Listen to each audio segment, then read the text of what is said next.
நண்பர்களே, உங்கள் அனைவருக்கும் அறிவியல் வணக்கம். உயர்வுக்கு உயர்கல்வி என்ற இந்த இணைய வழிகாட்டி தொடர் நிகழ்வுக்கு உங்கள் அனைவரையும் அன்புடன் வரவேற்கிறோம். Aerospace and drones educational opportunities, வான்வெளி மற்றும் ஆளில்லா விமானங்கள் ஆகியவற்றில் உள்ள கல்வி வாய்ப்புகள் என்ற தலைப்பில் இன்றைக்கு கலந்துரையாட இருக்கிறோம். ஹைட் கிவ்ஸ் அட்வான்டேஜ் என்று ஆங்கிலத்தில் கூறுவார்கள். உயரம் அனுகூலமானது. அதனால்தான் காவல் கோபுரங்கள் உயரத்தில் அமைக்கப்பட்டிருக்கின்றன. மன்னர்கள் அதனால்தான் கோட்டைகளை மலையுச்சிகளில் அமைத்தார்கள். மலையை விட உயரத்தில் இயங்கக்கூடிய விமானம் இதனால் முக்கியத்துவம் பெறுகிறது. விமானத்தை விட உயரத்தில் இயங்கக்கூடிய செயற்கைக்கோள்கள் அதிமுக்கியத்துவம் பெறுகின்றன. இதனால் விமானத்தையும் செயற்கைக்கோளையும் வடிவமைத்து உருவாக்கும் முயற்சிகளில் உலக நாடுகள் தொடர்ந்து ஈடுபட்டு வருகின்றன. வான்வெளியும் விண்வெளியும் பாதுகாப்பு முக்கியத்துவம் வாய்ந்தவை. இதனால் விமானப்படை ஏர்போர்ஸ் பல நாடுகளில் அமைக்கப்பட்டுள்ளது. சில நாடுகளில் ஸ்பேஸ் போர்ஸ் என்ற விண்வெளி படையும் அமைக்கப்பட்டுள்ளது. இதன் அடுத்த கட்டமாக விமானத்தை செயற்கைக்கோளை உருவாக்குவது மட்டுமன்றி அவற்றை அழிக்கும் ஏவுகணை தொழில்நுட்பங்களும் உருவாக்கப்பட்டு பயன்படுத்தப்பட்டு வருகின்றன. இன்டர்நேஷனல் ஸ்பேஸ் ஸ்டேஷன் என்ற சர்வதேச விண்வெளி நிலையம் தற்போது பயன்பாட்டில் உள்ளது உங்கள் எல்லோருக்கும் தெரியும். விமானம், செயற்கைக்கோள்கள் தேசத்தின் பாதுகாப்பு தேவைகளை தாண்டி பொதுமக்களின் அன்றாட பயன்பாட்டிற்கான அத்தியாவசிய தேவையாகியுள்ளன. விமான பயணங்கள் சராசரி மனிதருக்கும் சாத்தியப்பட்டுள்ளன. ஆளில்லா விமானங்கள் தமிழ்நாட்டு வயல்வெளிகளில் உரம் தெளித்துக் கொண்டிருக்கின்றன.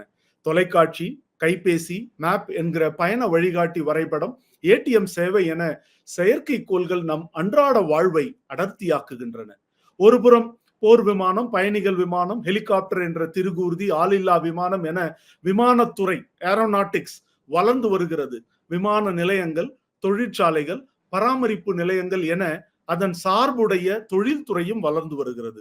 மறுபுறம் பெரிய சிறிய செயற்கைக்கோள்கள், ஸ்டூடெண்ட் சேட்டலைட்ஸ் என்று சொல்லப்படக்கூடிய மாணவ செயற்கைக்கோள்கள், ஏவூர்திகள் லான்ச் வெஹிக்கிள்ஸ், ஏவு தளங்கள் என விண்வெளித்துறை ஸ்பேஸ் அதுவும் வளர்ந்து வருகிறது. ஏரோநாட்டிக்ஸ் அண்ட் ஸ்பேஸ் ஆகிய இரு துறைகளிலும் உள்ள எதிர்கால வாய்ப்புகளை நம் தமிழக மாணவ மாணவிகள் பயன்படுத்தி கொள்ள வேண்டும். இதற்கு என்ன படிக்க வேண்டும்? கல்லூரிகளை எப்படி தேர்வு செய்வது? ஆண்டுக்கு கல்லூரி கட்டணம் எவ்வளவு ஆகும்? படித்து முடித்தவுடன் வேலை கிடைக்குமா? சுய தொழில் துவங்க முடியுமா? என உங்கள் மனதில் தொக்கி நிற்கும் கேள்விகள் பல. இந்த கேள்விகளுக்கான பதில்களை இன்று நாம் கலந்துரையாடலில் பேச இருக்கிறோம். நிகழ்வின் இறுதியில் கேள்வி பதில் பகுதி உண்டு. உங்களுக்கு நிகழ்ச்சியை பார்க்கும் போது ஏற்படுகிற ஐயங்களை, கேள்விகளை அவ்வப்போதே நீங்கள் பதிவிட்டு விடலாம். உங்கள் பதிவுகளை பார்த்து இறுதியில் அதற்கான பதில்களை நாங்கள் வழங்குவோம். நிகழ்வில் பங்கேற்க முதலில் பதிவு செய்த பார்வையாளர்களுக்கு கையருகே கிரீடம் என்ற புத்தகம் பரிசளிக்கப்படும் என அறிவிக்கப்பட்டிருந்தது. பரிசுக்குரியவர்களின் பெயர்கள் இன்றைய நிகழ்வின் இறுதியில் அறிவிக்கப்படும். பொறுமையோடு காத்திருங்கள். இணைய கலந்துரையாடலில் இணைகிறார் பேராசிரியர் சதீஷ் மாரியப்பன். கான்பூர் ஐஐடியில் டிபார்ட்மெண்ட் ஆஃப் ஏரோஸ்பேஸ் என்கிற வான்வெளி துறையில் இணை பேராசிரியராக பணியாற்றி வருகிறார். சென்னையில் இருக்கக்கூடிய மெட்ராஸ் இன்ஸ்டிடியூட் ஆஃப் டெக்னாலஜி கல்லூரியில் ஏரோநாட்டிக்கல் இன்ஜினியரிங் பட்டம் பெற்ற இவர் சென்னை ஐஐடியில் முனைவர் பட்டம் பெற்றவர். ஏறக்குறைய 13 ஆண்டுகள் துறைசார் அனுபவம் உள்ளவர். மிக பொருத்தமான ஒரு நிபுணர் நம்மோடு இந்த இணைய கலந்துரையாடலில் இணைகிறார். வணக்கம் டாக்டர் சதீஷ்.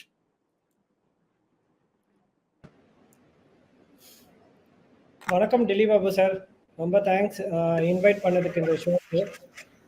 வணக்கம், மிக்க மகிழ்ச்சி. நீங்கள் நிகழ்வில் இணைந்தது மிகவும் மகிழ்ச்சி அளிக்கிறது. இப்ப நிறைய பேருக்கு இப்ப இந்தியாவில பிறக்கிற குழந்தைங்க எல்லாருக்கும் என்ன ஆகணும்னு கேட்டா அந்த மழலையில அவங்க என்ன சொல்லுவாங்கன்னா, பைலட் ஆகணும், போலீஸ் ஆபீசர் ஆகணும், சயின்டிஸ்ட் ஆகணும். எல்லா குழந்தையும் இந்த 3 கனவுகளையும் தாண்டி தான் வாழ்க்கைக்குள் அடியெடுத்து வைக்கிறது. அப்போ அப்படிப்பட்ட எல்லோருடைய கற்பனைகளையும் கவனத்தையும் கருத்தையும் கவருகிற ஒரு துறையாக விமானத்துறையும் விண்வெளித்துறையும் இருக்கிறது. இப்போ விண்வெளித்துறையில விமானத்துறையில படிக்கணும்னு விரும்புறவங்களுக்கு மெஜாரிட்டியா இருக்கிற கோர்சஸ் நம்ம பாத்தீங்கன்னா BE or BTech in aeronautical engineering, BE or BTech in aerospace engineering. இப்ப மாணவர்களுக்கு குழப்பம் இருக்கும், அந்த ஏரோநாட்டிக்கல் இன்ஜினியரிங்னா என்ன, ஏரோஸ்பேஸ் இன்ஜினியரிங்னா என்ன, ரெண்டும் ஒன்னா, எதை உள்ளடக்கியது அப்படின்ற மாதிரி குழப்பம் இருக்கும். ஒரு பேராசிரியராக, ஐஐடி பேராசிரியராக நீங்கள் எளிமையான தமிழில் மாணவர்களுக்கு அதற்கான புரிதலை நீங்கள் தெளிவுபடுத்தலாம். கண்டிப்பா சார். ஃபர்ஸ்ட் ரொம்ப சந்தோஷமா இருக்கு கேட்கறதுக்கு. ஒவ்வொரு சின்ன குழந்தைங்களுக்கும் ஒன் ஆஃப் தி அவங்களோட மோட்டிவேஷன் வந்து ஒரு ஏரோஸ்பேஸ் இன்ஜினியர் ஆகணும், இல்லை ஒரு பைலட் ஆகணும்ட்டு. எனக்கு ரொம்ப ஹாப்பியா இருக்கு. நான் அட்லீஸ்ட் நான் வந்து அந்த மாதிரி ஒரு டிபார்ட்மெண்ட்ல என்னோட ரெஸ்ட் ஆஃப் மை லைஃப் வந்து போக போகுதுன்ட்டு. ஸோ ரொம்ப சந்தோஷமா இருக்கு எனக்கு. ஸோ உங்களோட கேள்விக்கு வந்து ஏரோநாட்டிக்கல் இன்ஜினியரிங், ஏரோஸ்பேஸ் இன்ஜினியரிங் 2 விஷயம் இருக்கு ஆக்சுவலா. இதுல வந்து அட்மாஸ்பியருக்கு உள்ள பறக்கிற எல்லா விமானங்களும், ஹெலிகாப்டர்ஸ், ஏர்கிராஃப்ட், சிவில் ஏர்கிராஃப்ட், எல்லா டைப் ஆஃப் ஏர்கிராஃப்ட் எதெல்லாம் காற்றை யூஸ் பண்ணி அது வந்து அதோட பயணத்துக்கு யூஸ் பண்ணுதோ அதை பத்தி படிக்கிறது எல்லாமே ஏரோநாட்டிக்கல் இன்ஜினியரிங் அப்படிங்கிற ஒரு அம்பரலா கீழே வந்துடும். அடுத்து ஏரோஸ்பேஸ் இன்ஜினியரிங்னா இப்ப நம்ம அட்மாஸ்பியரையும் தாண்டி வெளியில ஸ்பேஸுக்கு போகும்போது அங்க வந்து காற்று இருக்காது. காற்றுக்கு பதிலா இல்லாததுனால நம்ம வந்து ராக்கெட்ஸ், ஸ்பேஸ் கிராஃப்ட் கொஞ்சம் இன்னும் ஸ்பெஷலைஸ் பண்ணி நம்ம பண்ணணும். ஸோ நான் இப்போ இந்த ஏர்கிராஃப்ட் காற்று கீழே ஆப்ரேட் ஆகிற ஏர்கிராஃப்டும் காற்றுக்கு வெளியே ஆப்ரேட் பண்ற ஸ்பேஸ் கிராஃப்டையும் ரெண்டுத்தையும் சேர்த்து வச்சு படிக்கிறது தான் ஏரோஸ்பேஸ் இன்ஜினியரிங். இப்போ வந்து ஸ்பேஸ் ஒரு பெரிய ஸ்ட்ராட்டஜிக் லொகேஷனா இருக்கிறதுனால இப்போ முக்கால்வாசி எல்லாரும் ஏரோ ஸ்பேஸ் இன்ஜினியரிங் தான் வந்து எல்லா காலேஜ்லயும் ஆஃபர் பண்ணாங்க. நான் பிஇ படிக்கும்போது ஏரோநாட்டிக்கல்ல படித்தேன். அதுக்கப்புறம் நான் இப்போ வந்து வேலை செய்யற இடம் வந்து ஐஐடி கான்பூர்ல ஏரோஸ்பேஸ் இன்ஜினியரிங் டிபார்ட்மெண்ட் வேலை செய்யறேன். ஸோ ஓவர் த பீரியட் வந்து கோர்சஸோட தன்மை மாறுது, அதுக்கேற்றாப்புல டிபார்ட்மெண்ட் பேரும் வந்து கொஞ்சம் கொஞ்சமா அப்கிரேட் ஆகுது. மிக மிக சிறப்பு, மிக எளிமையான ஒரு விளக்கத்தை கொடுத்தீர்கள். இப்ப வந்து வளிமண்டலத்துக்குள்ள காற்றை சுவாசித்து, எப்படி மனிதர்கள் காற்றை சுவாசித்து இயங்குகிறார்களோ அதே போல காற்றை சுவாசித்து இயங்கக்கூடிய விமானங்கள், ஹெலிகாப்டர்கள், இப்படிப்பட்ட படைப்புகளை பற்றி படிக்கிற படிப்பு ஏரோநாட்டிக்கல் இன்ஜினியரிங் என்கிற வான்வெளி அறிவியல், இல்ல விமான அறிவியல் அப்படின்னு சொல்லிக்கலாம். பிறகு விண்வெளியில இப்போ ராக்கெட் என்ஜின் வந்து காற்றை சுவாசிக்காமலே இயங்கக்கூடியது. அது மாதிரி விண்வெளி சார்ந்த படைப்புகளை, அது சார்ந்த கருவிகளை, அது சார்ந்த வாகனங்களை படிப்பது வந்து ஏரோஸ்பேஸ், அது வந்து விண்வெளி அறிவியல். இப்போ இந்த ஏரோஸ்பேஸ்ன்றது இரண்டையும் சேர்த்து இப்போது சொல்லிக் கொடுக்கப்படுகிறது என்கிற அந்த தகவலையும் சொன்னீங்க. இப்போ ஏரோநாட்டிக்கல் இன்ஜினியரிங் இல்ல ஏரோஸ்பேஸ் இன்ஜினியரிங் படிக்கணும்னு விரும்புகிற மாணவர்களுக்கு இந்தியாவில் என்னென்ன வாய்ப்புகள் எல்லாம் இருக்கிறது? அந்த அவங்க ஒரு பிடெக் வகையில ஒரு யூஜி டிகிரி இளநிலை படிப்பில் அவர்களுக்கு என்னென்ன வாய்ப்புகள் இருக்கு? இப்ப நிறைய வாய்ப்புகள் இருக்கு சார். அண்டர் கிராஜுவேட் லெவல்ல வந்து நிறைய வாய்ப்புகள் இருக்கு. ஆக்சுவலா நிறைய காலேஜஸ்ல இருக்கு. நம்ம அதை பத்தி பார்க்கலாம். அந்த ஸ்லைட்ஸ் ப்ளீஸ். இப்ப யூஜி கோர்சஸை வந்து 4 கேட்டகரியா நம்ம வந்து பிரிச்சுக்கலாம். ஃபர்ஸ்ட் வந்து நம்ம பேச்சுலர்ஸ் டிகிரி எடுத்துப்போம். இது வந்து ரொம்ப எல்லாருக்கும் ரொம்ப பரிச்சயமான ஒரு டிகிரி, பேச்சுலர் ஆஃப் இன்ஜினியரிங் இல்லை பேச்சுலர் ஆஃப் டெக்னாலஜி. இது வந்து 4 இயர் கோர்ஸ். இந்த 4 இயர் கோர்ஸுக்கு நீங்க என்டர் ஆகிறதுக்கு வந்து உங்களோட பேசிக் எலிஜிபிலிட்டி வந்து 12th முடிச்சிருக்கணும். 60% இல்லை 50% ஸ்கோர்ஸ் பண்ணியிருக்கணும் அந்தந்த காலேஜுக்கு ஏத்தாப்புல. இல்லாட்டி நீங்க வந்து எய்தர் ஒரு டிப்ளமோ முடிச்சிருக்கணும் இல்லை ஒரு கிராஜுவேஷன் பண்ணியிருக்கணும். ஓகே, இப்போ நீங்க டிப்ளமோ இல்லை கிராஜுவேஷன் பண்ணியிருந்தீங்கன்னா சில காலேஜஸ்ல நீங்க லேட்டரல் என்ட்ரின்னு சொல்ற மாதிரி செகண்ட் இயர்ல யூ கேன் ஜாயின், நீங்க சேர்ந்துக்கலாம். நீங்க அப்படி பண்ணிட்டு உங்களுக்கு வந்து ஏரோநாட்டிக்கல் இன்ஜினியரிங், ஏற்கனவே சொன்ன மாதிரி ஏரோநாட்டிக்கல் இல்லை ஏரோஸ்பேஸ் இன்ஜினியரிங் நீங்க எது வேணுமோ நீங்க அந்த காலேஜ்ல என்ன ஆஃபர் பண்றாங்களோ நீங்க அதை பார்த்து எடுத்துக்கலாம். இதுல சிலபஸ்ன்னு பாத்தீங்கன்னா ஏரோஸ்பேஸ் இன்ஜினியரிங்ல வந்து இல்லை ஏரோநாட்டிக்கல் இன்ஜினியரிங்ல ஃபர்ஸ்ட் 1 இயர் வந்து மோஸ்ட்லி பேசிக் கோர்சஸ் இருக்கும். பேசிக் கோர்சஸ் ஐ மீன் பிசிக்ஸ் இருக்கும், கெமிஸ்ட்ரி இருக்கும், மேத்தமெட்டிக்ஸ் இருக்கும்.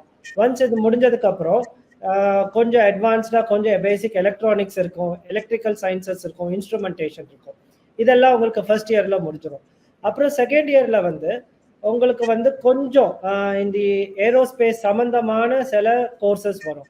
மெக்கானிக்கல் இன்ஜினியரிங்கோட சேர்த்த சில courses, for example fluid mechanics, ஒரு காற்று எப்படி போகுது அதை பத்தி எப்படி படிக்கிறது.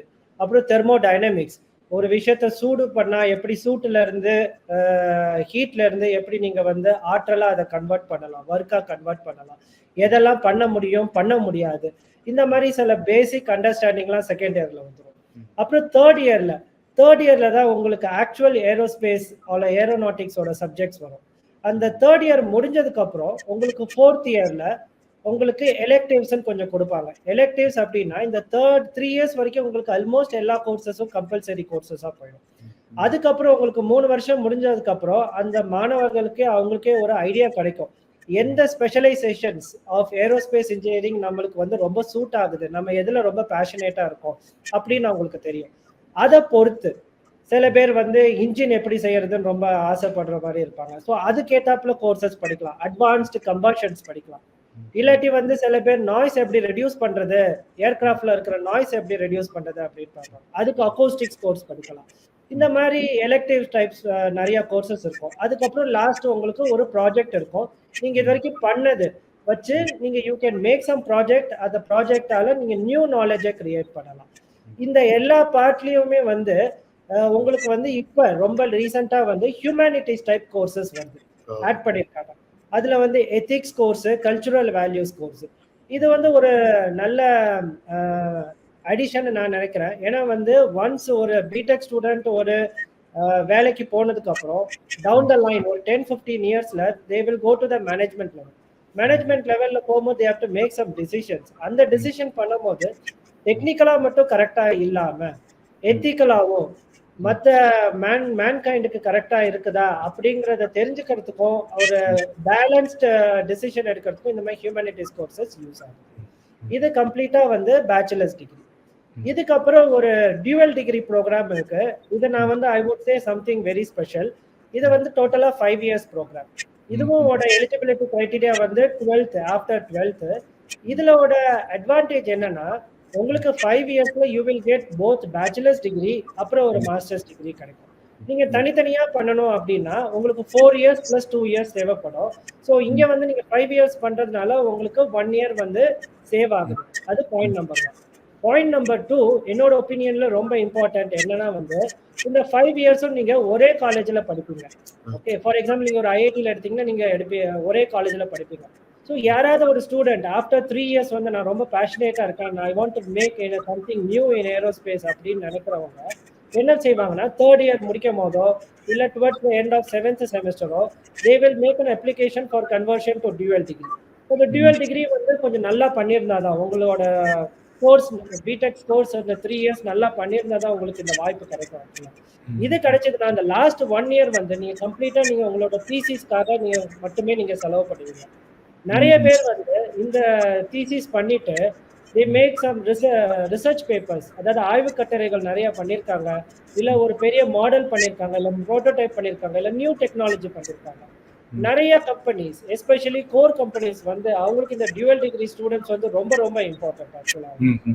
ஸோ அதனால இந்த டியூவல் டிகிரி வந்து ஒரு பெரிய in demand especially for core subject. இதை தவிர்த்துட்டு உங்களுக்கு 3 இயர்ஸ் ப்ரோக்ராம் இருக்கு, டிப்ளமோ லெவல் ப்ரோக்ராம் இருக்கு. இந்த டிப்ளமோ லெவல் ப்ரோக்ராம்ல again you will have aeronautical and aerospace engineering. But then 3 இயர்ஸ்ங்கிறதுனால உங்களுக்கு இதோட இன்டென்சிட்டி வந்து ஸ்லைட்லி வந்து கொஞ்சம் கம்மியா இருக்கும் உங்களோட பேச்சுலர்ஸ் கம்பேர் பண்ணும்போது. பிளஸ் இங்க இதுல வந்து ஏர்கிராஃப்ட் மெயின்டெனன்ஸ் இன்ஜினியரிங்னு ஒரு கோர்ஸ் இருக்கு. அந்த கோர்ஸ்ல வந்து மோஸ்ட்லி வந்து யூ வில் என்ன படிப்பாங்க அப்படின்னா ஏர்கிராஃப்டோட ஒவ்வொரு system, hydraulic systems, pneumatic systems, அப்புறம் வந்து மெயின்டெனன்ஸ் எப்படி பண்ணணும். இது மோஸ்ட்லி இந்த கான்செப்ட் ஃபோக்கஸ் வந்து இந்த மாதிரி ரீஜன்ல இருக்கும், இந்த மாதிரி ஏரியால இருக்கும். அதனால வந்து நிறைய ஏர்லைன் கம்பெனி வந்து இந்த மாதிரி ஏர்கிராஃப்ட் மெயின்டெனன்ஸ் இன்ஜினியரிங் ஸ்டூடெண்ட்ஸ் வந்து கிராஜுவேட்ஸ் வந்து எடுத்துப்பாங்க. அப்புறம் you can also go for diploma in cabin crew. நமக்கு பைலட் மட்டும்தான் ஒரு பெரிய ஒரு அட்ராக்டிவ் ஃபீல்டு மாதிரி நம்மளுக்கு தெரியுது. பட் ஆனால் ஒரு ஏர்கிராஃப்ட் வந்து நல்ல விதமா போய் சேர்றதுக்கு வந்து பைலட்டோட அதுக்கப்புறம் இருக்கிறவங்களோட எஃபர்ட் வந்து ரொம்ப ரொம்ப இம்பார்ட்டன்ட். அது வந்து இந்த கேபின் க்ரூ டிப்ளமோ கோர்சஸ். இதை தவிர்த்துட்டு நீங்க வந்து பிஎஸ்சி கிராஜுவேஷன் டைப் கோர்சஸும் இருக்கு, 3 இயர் கோர்சஸ் இருக்கு. இதுவும் ஆஃப்டர் 12th. இதுலயும் ஏரோநாட்டிக்கல் ஏவியேஷன் இருக்கு. இதை தவிர்த்துட்டு இப்ப நிறைய மேனேஜ்மெண்ட் டைப் கோர்சஸ் இருக்கு. பிபிஏ இருக்கு, bachelor of business administration in aviation or in airport management. ஏன்னா இப்போ நம்பர் ஆஃப் ஏர்போர்ட்ஸ் நிறைய வந்திருக்கு, நம்பர் ஆஃப் ஏர்லைன்ஸ் ஜாஸ்தியா வந்திருக்கு. எல்லாத்தையும் கோஆர்டினேட் பண்றது எப்படி, அப்புறம் பேசஞ்சர்ஸோட எப்படி இன்ட்ராக்ட் பண்றது, ஃபைனான்ஸ், இந்த மாதிரி நிறைய ஏரியா, நான் டெக்னிக்கல் ஏரியா, ஏர்கிராஃப்ட் எப்படி பண்ணணும்னு சொல்லாம அதை தவிர இருக்கிற மற்ற ஏரியாவை பத்தி டிஸ்கிரைப் பண்றதுலும் இந்த மாதிரி நிறைய கோர்சஸ் வந்திருக்கு. நிறைய மேனேஜ்மெண்ட் காலேஜஸ் இந்த வந்து இந்த BBA in aviation in airport மேனேஜ்மெண்ட்டை நிறைய எடுக்கிறாங்க. ஸோ இந்த மாதிரி நிறைய வெரைட்டி ஆஃப் ஆப்ஷன்ஸ் இப்போ வந்து இந்த ரீசெண்ட் பாஸ்ட்ல யூஜி கோர்சஸ்ல. ஓகே ஓகே, மிக சிறப்பு. நிறைய அது 4 வெர்டிகலா நீங்க சொல்லியிருக்கீங்க. ஒன்று டைரக்டா +2 முடிச்சுட்டு இன்ஜினியரிங் அண்டர் கிராஜுவேஷன் போறது, டியூவல் டிகிரி என்று நீங்க சொன்னது ரொம்ப சிறப்பா இருந்தது. அது வந்து 5 வருஷத்துல யூஜி பிஜி ரெண்டுத்தையும் சேர்த்த மாதிரியே முடிக்கலாம். இதுல ஒரு துணை கேள்வி, இப்போ ரெகுலர் பிடெக் சேர்ந்த ஒரு ஸ்டூடெண்ட் 3rd இயர்ல டியூவல் டிகிரியா கன்வெர்ட் பண்ணிக்கலாமா, இல்ல சேரும் போதே டியூவல் டிகிரின்னு ஆப்ஷன்ல அவர் சேரணுமா? இப்போ வந்து அட்லீஸ்ட் எல்லா ஐஐடிஸ்லயும் என்ன பண்றாங்க, சேரும் போது எல்லாரும் பேச்சுலர்ஸ் டிகிரியா தான் சேர்றாங்க. ஸோ ஆஃப்டர் 6th செமஸ்டரோ இல்ல எண்ட் ஆஃப் 3rd இயரோ இல்ல 7th semester first half of the 4th இயர்லயோ வந்து they can make an application. ஏன்னா அப்பதான் ஸ்டூடெண்ட்ஸ்க்கு ஒரு இன்ஃபார்ம் டிசிஷனும் தெரியும். இதை தவிர இப்ப ஐஏஎஸ்டி சில இந்தியன் இன்ஸ்டிடியூட் ஆஃப் ஸ்பேஸ் டெக்னாலஜில வந்து டைரக்டா வந்து டியூவல் டிகிரி ஸ்டார்ட் பண்ணும் போதே டியூவல் டிகிரியா ஸ்டார்ட் பண்றாங்க. அதுவும் இருக்கு ஆப்ஷன், அந்த மாதிரி வாய்ப்பும் இருக்கு. அதுக்கப்புறம் டிப்ளமோ நீங்க சொன்ன அந்த பட்டய படிப்பு இன்னொரு வாய்ப்பு இல்லையா? டிப்ளமோ 3 ஆண்டுகள் படிச்சுட்டு அவங்க சில கல்லூரிகள்ல நேரடியா 2ஆம் ஆண்டும் சேரலாம்.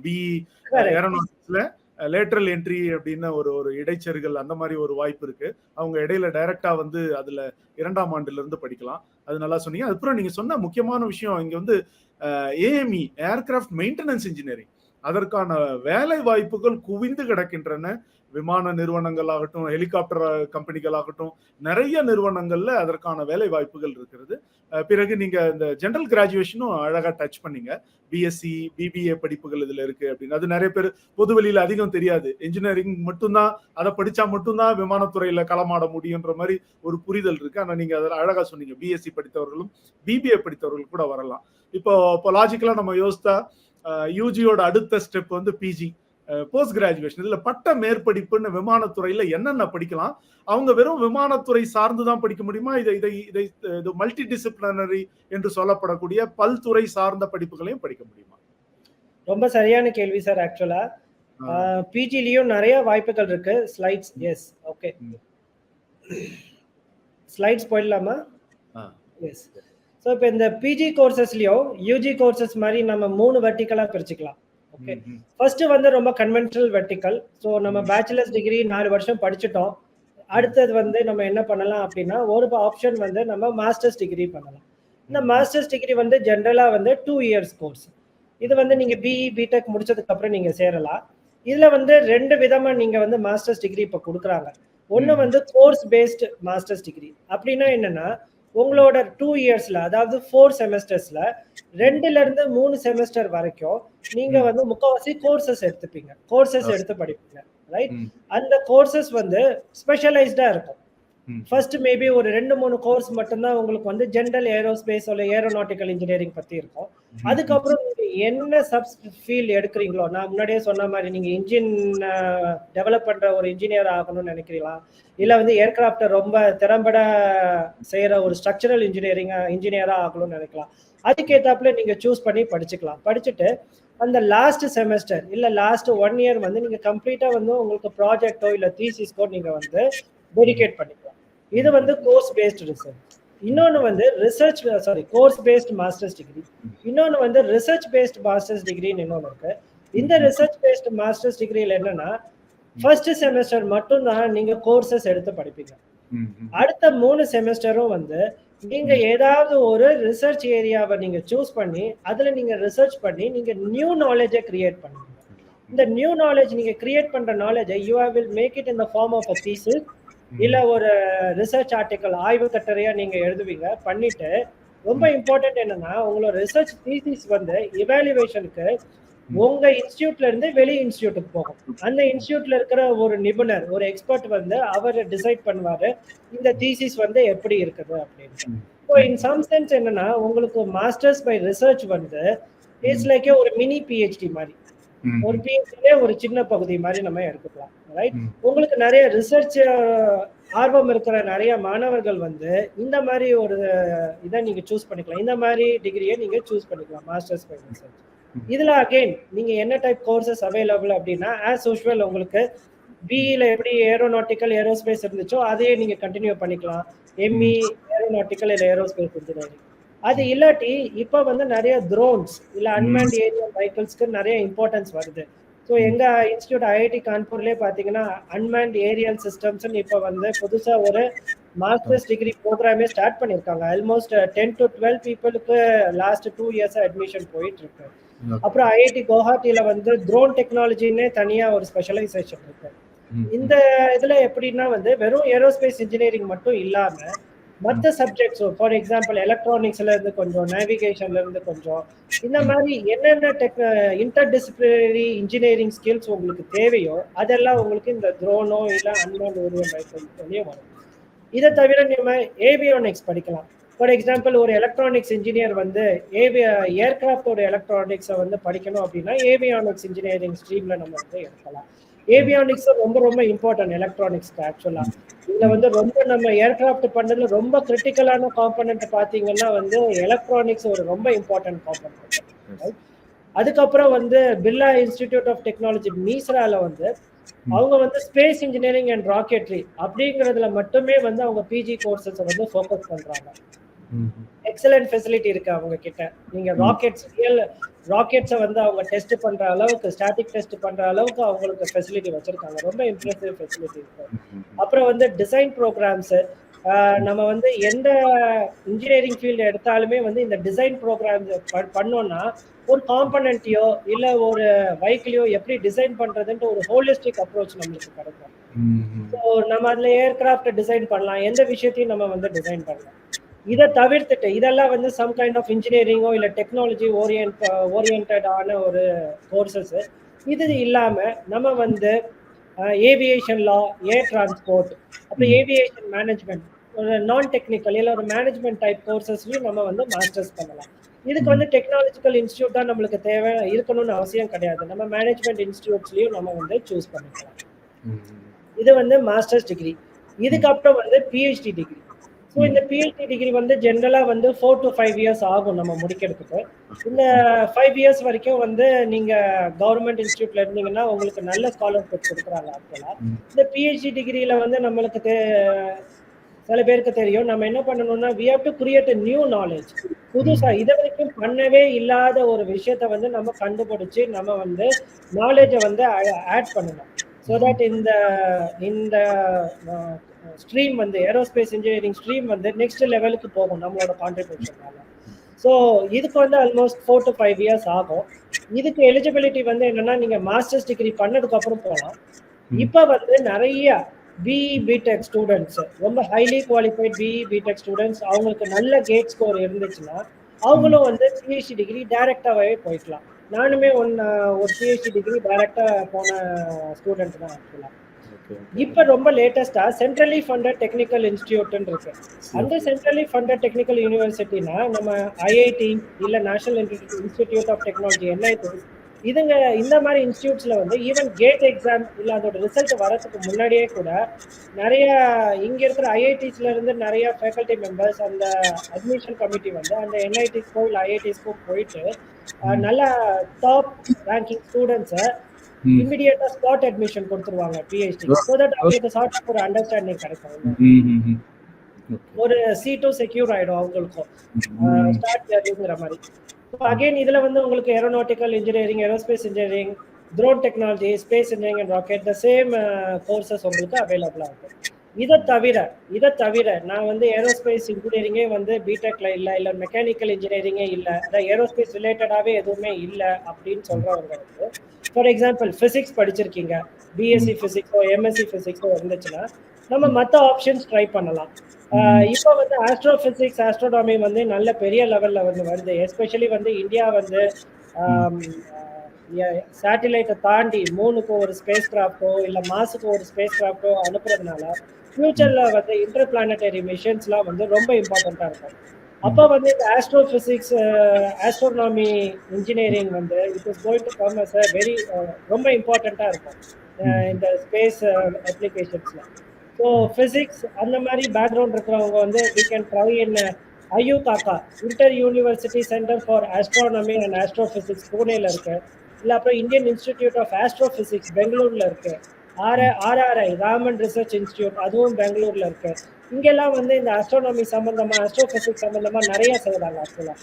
நிறைய ஐஐடிஸ்லயும் இப்போ ரீசெண்டா நிறைய பிஜி ப்ரோக்ராம் ஸ்டார்ட் ஆயிருக்கு. வெரி சூன் வந்து யூஜி ப்ரோக்ராம்ஸும் வந்து ஸ்டார்ட் பண்ணிடுவாங்க ஆக்சுவலா. அப்புறம் இன்னொரு ஆஸ்பெக்ட் என்னன்னா, நீங்க ஒரு எம்பிபிஎஸ் டாக்டரா இருக்கீங்க, உங்களுக்கு ஒரு டிகிரி இருக்கு அப்படின்னா, you can go for MD in aviation medicine. So institute of aviation medicine பெங்களூர்ல இருக்கு. அதுக்கு நீங்க வந்து you can become a doctor. அங்க நீங்க படிக்கலாம், அதுக்கப்புறம் டாக்டராகவும் அங்க கண்டினியூ பண்ணலாம். ஈவன் நீங்க அங்க ஒரு ஃபேக்கல்டி மெம்பரா போய் டீச் பண்ணலாம்.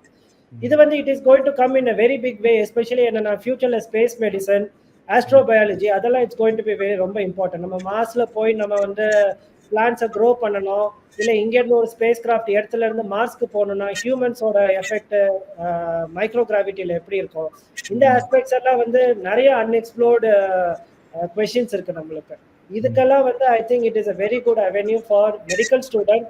அண்ட் எஸ்பெஷலி நீங்கள் வந்து IISER, Indian institute of science education research, அதாவது நீங்கள் ஒரு பிஎஸ்சி இன் சயின்சஸ்ல இருந்துச்சுன்னா, பயாலஜிக்கல் சயின்சஸ்ல இருந்துன்னா, இந்த மாதிரி ஹையர் ஸ்டடீஸ் ஆப்ஷன்ஸ்ல நீங்கள் யூஸ் பண்ணீங்கன்னா உங்கள் ஃபியூச்சருக்கு வந்து ரொம்ப ரொம்ப நல்லா இருக்கும். ப்ளஸ் அதுவே இல்லாமல் இந்த கண்ட்ரிக்கு வந்து I think we will have very good man power down ஒரு 5-6 இயர்ஸ்ல வந்து ரொம்ப சூப்பர் மேன் பவர் வரும். இந்தியா வந்து சூப்பர் பவர் ஆகிறதுக்கு வந்து I think it is a good seat அப்படின்னு சொல்லுவாங்க. மிகச்சிறப்பு மிகச்சிறப்பு. இந்தியா வல்லரசாக வேண்டும் என்றால் அப்படின்னு போட்டு இந்த இந்த திரையில அதுக்கான விதைகளை நீங்க தூவி இருக்கிறீங்க. அதுல வந்து இப்போ 3 விதமா அழகா பிரிச்சு சொன்னீங்க. எம்டெக் படிக்கலாம், அது course based. MS by research, அது வந்து ஆய்வு சார்ந்தது, ஆராய்ச்சி சார்ந்தது. இப்போ இதுல வந்து 2-3 பாயிண்ட் நான் உங்ககிட்ட further I just want to brooch further.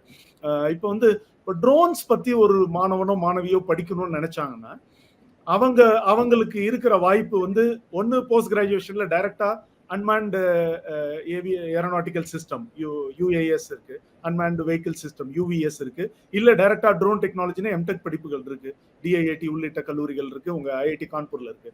இப்போ அவங்க பிடெக்ல ஏதாவது ஒரு கோர் பிரான்ச்சை எடுத்துட்டு அதுல அவங்களோட ப்ராஜெக்டா ட்ரோன் ஒர்க்கா கன்வெர்ட் பண்ணாங்கன்னா அதுவும் ஒரு வாய்ப்பா நம்ம எடுத்துக்கலாம் இல்லைங்களா?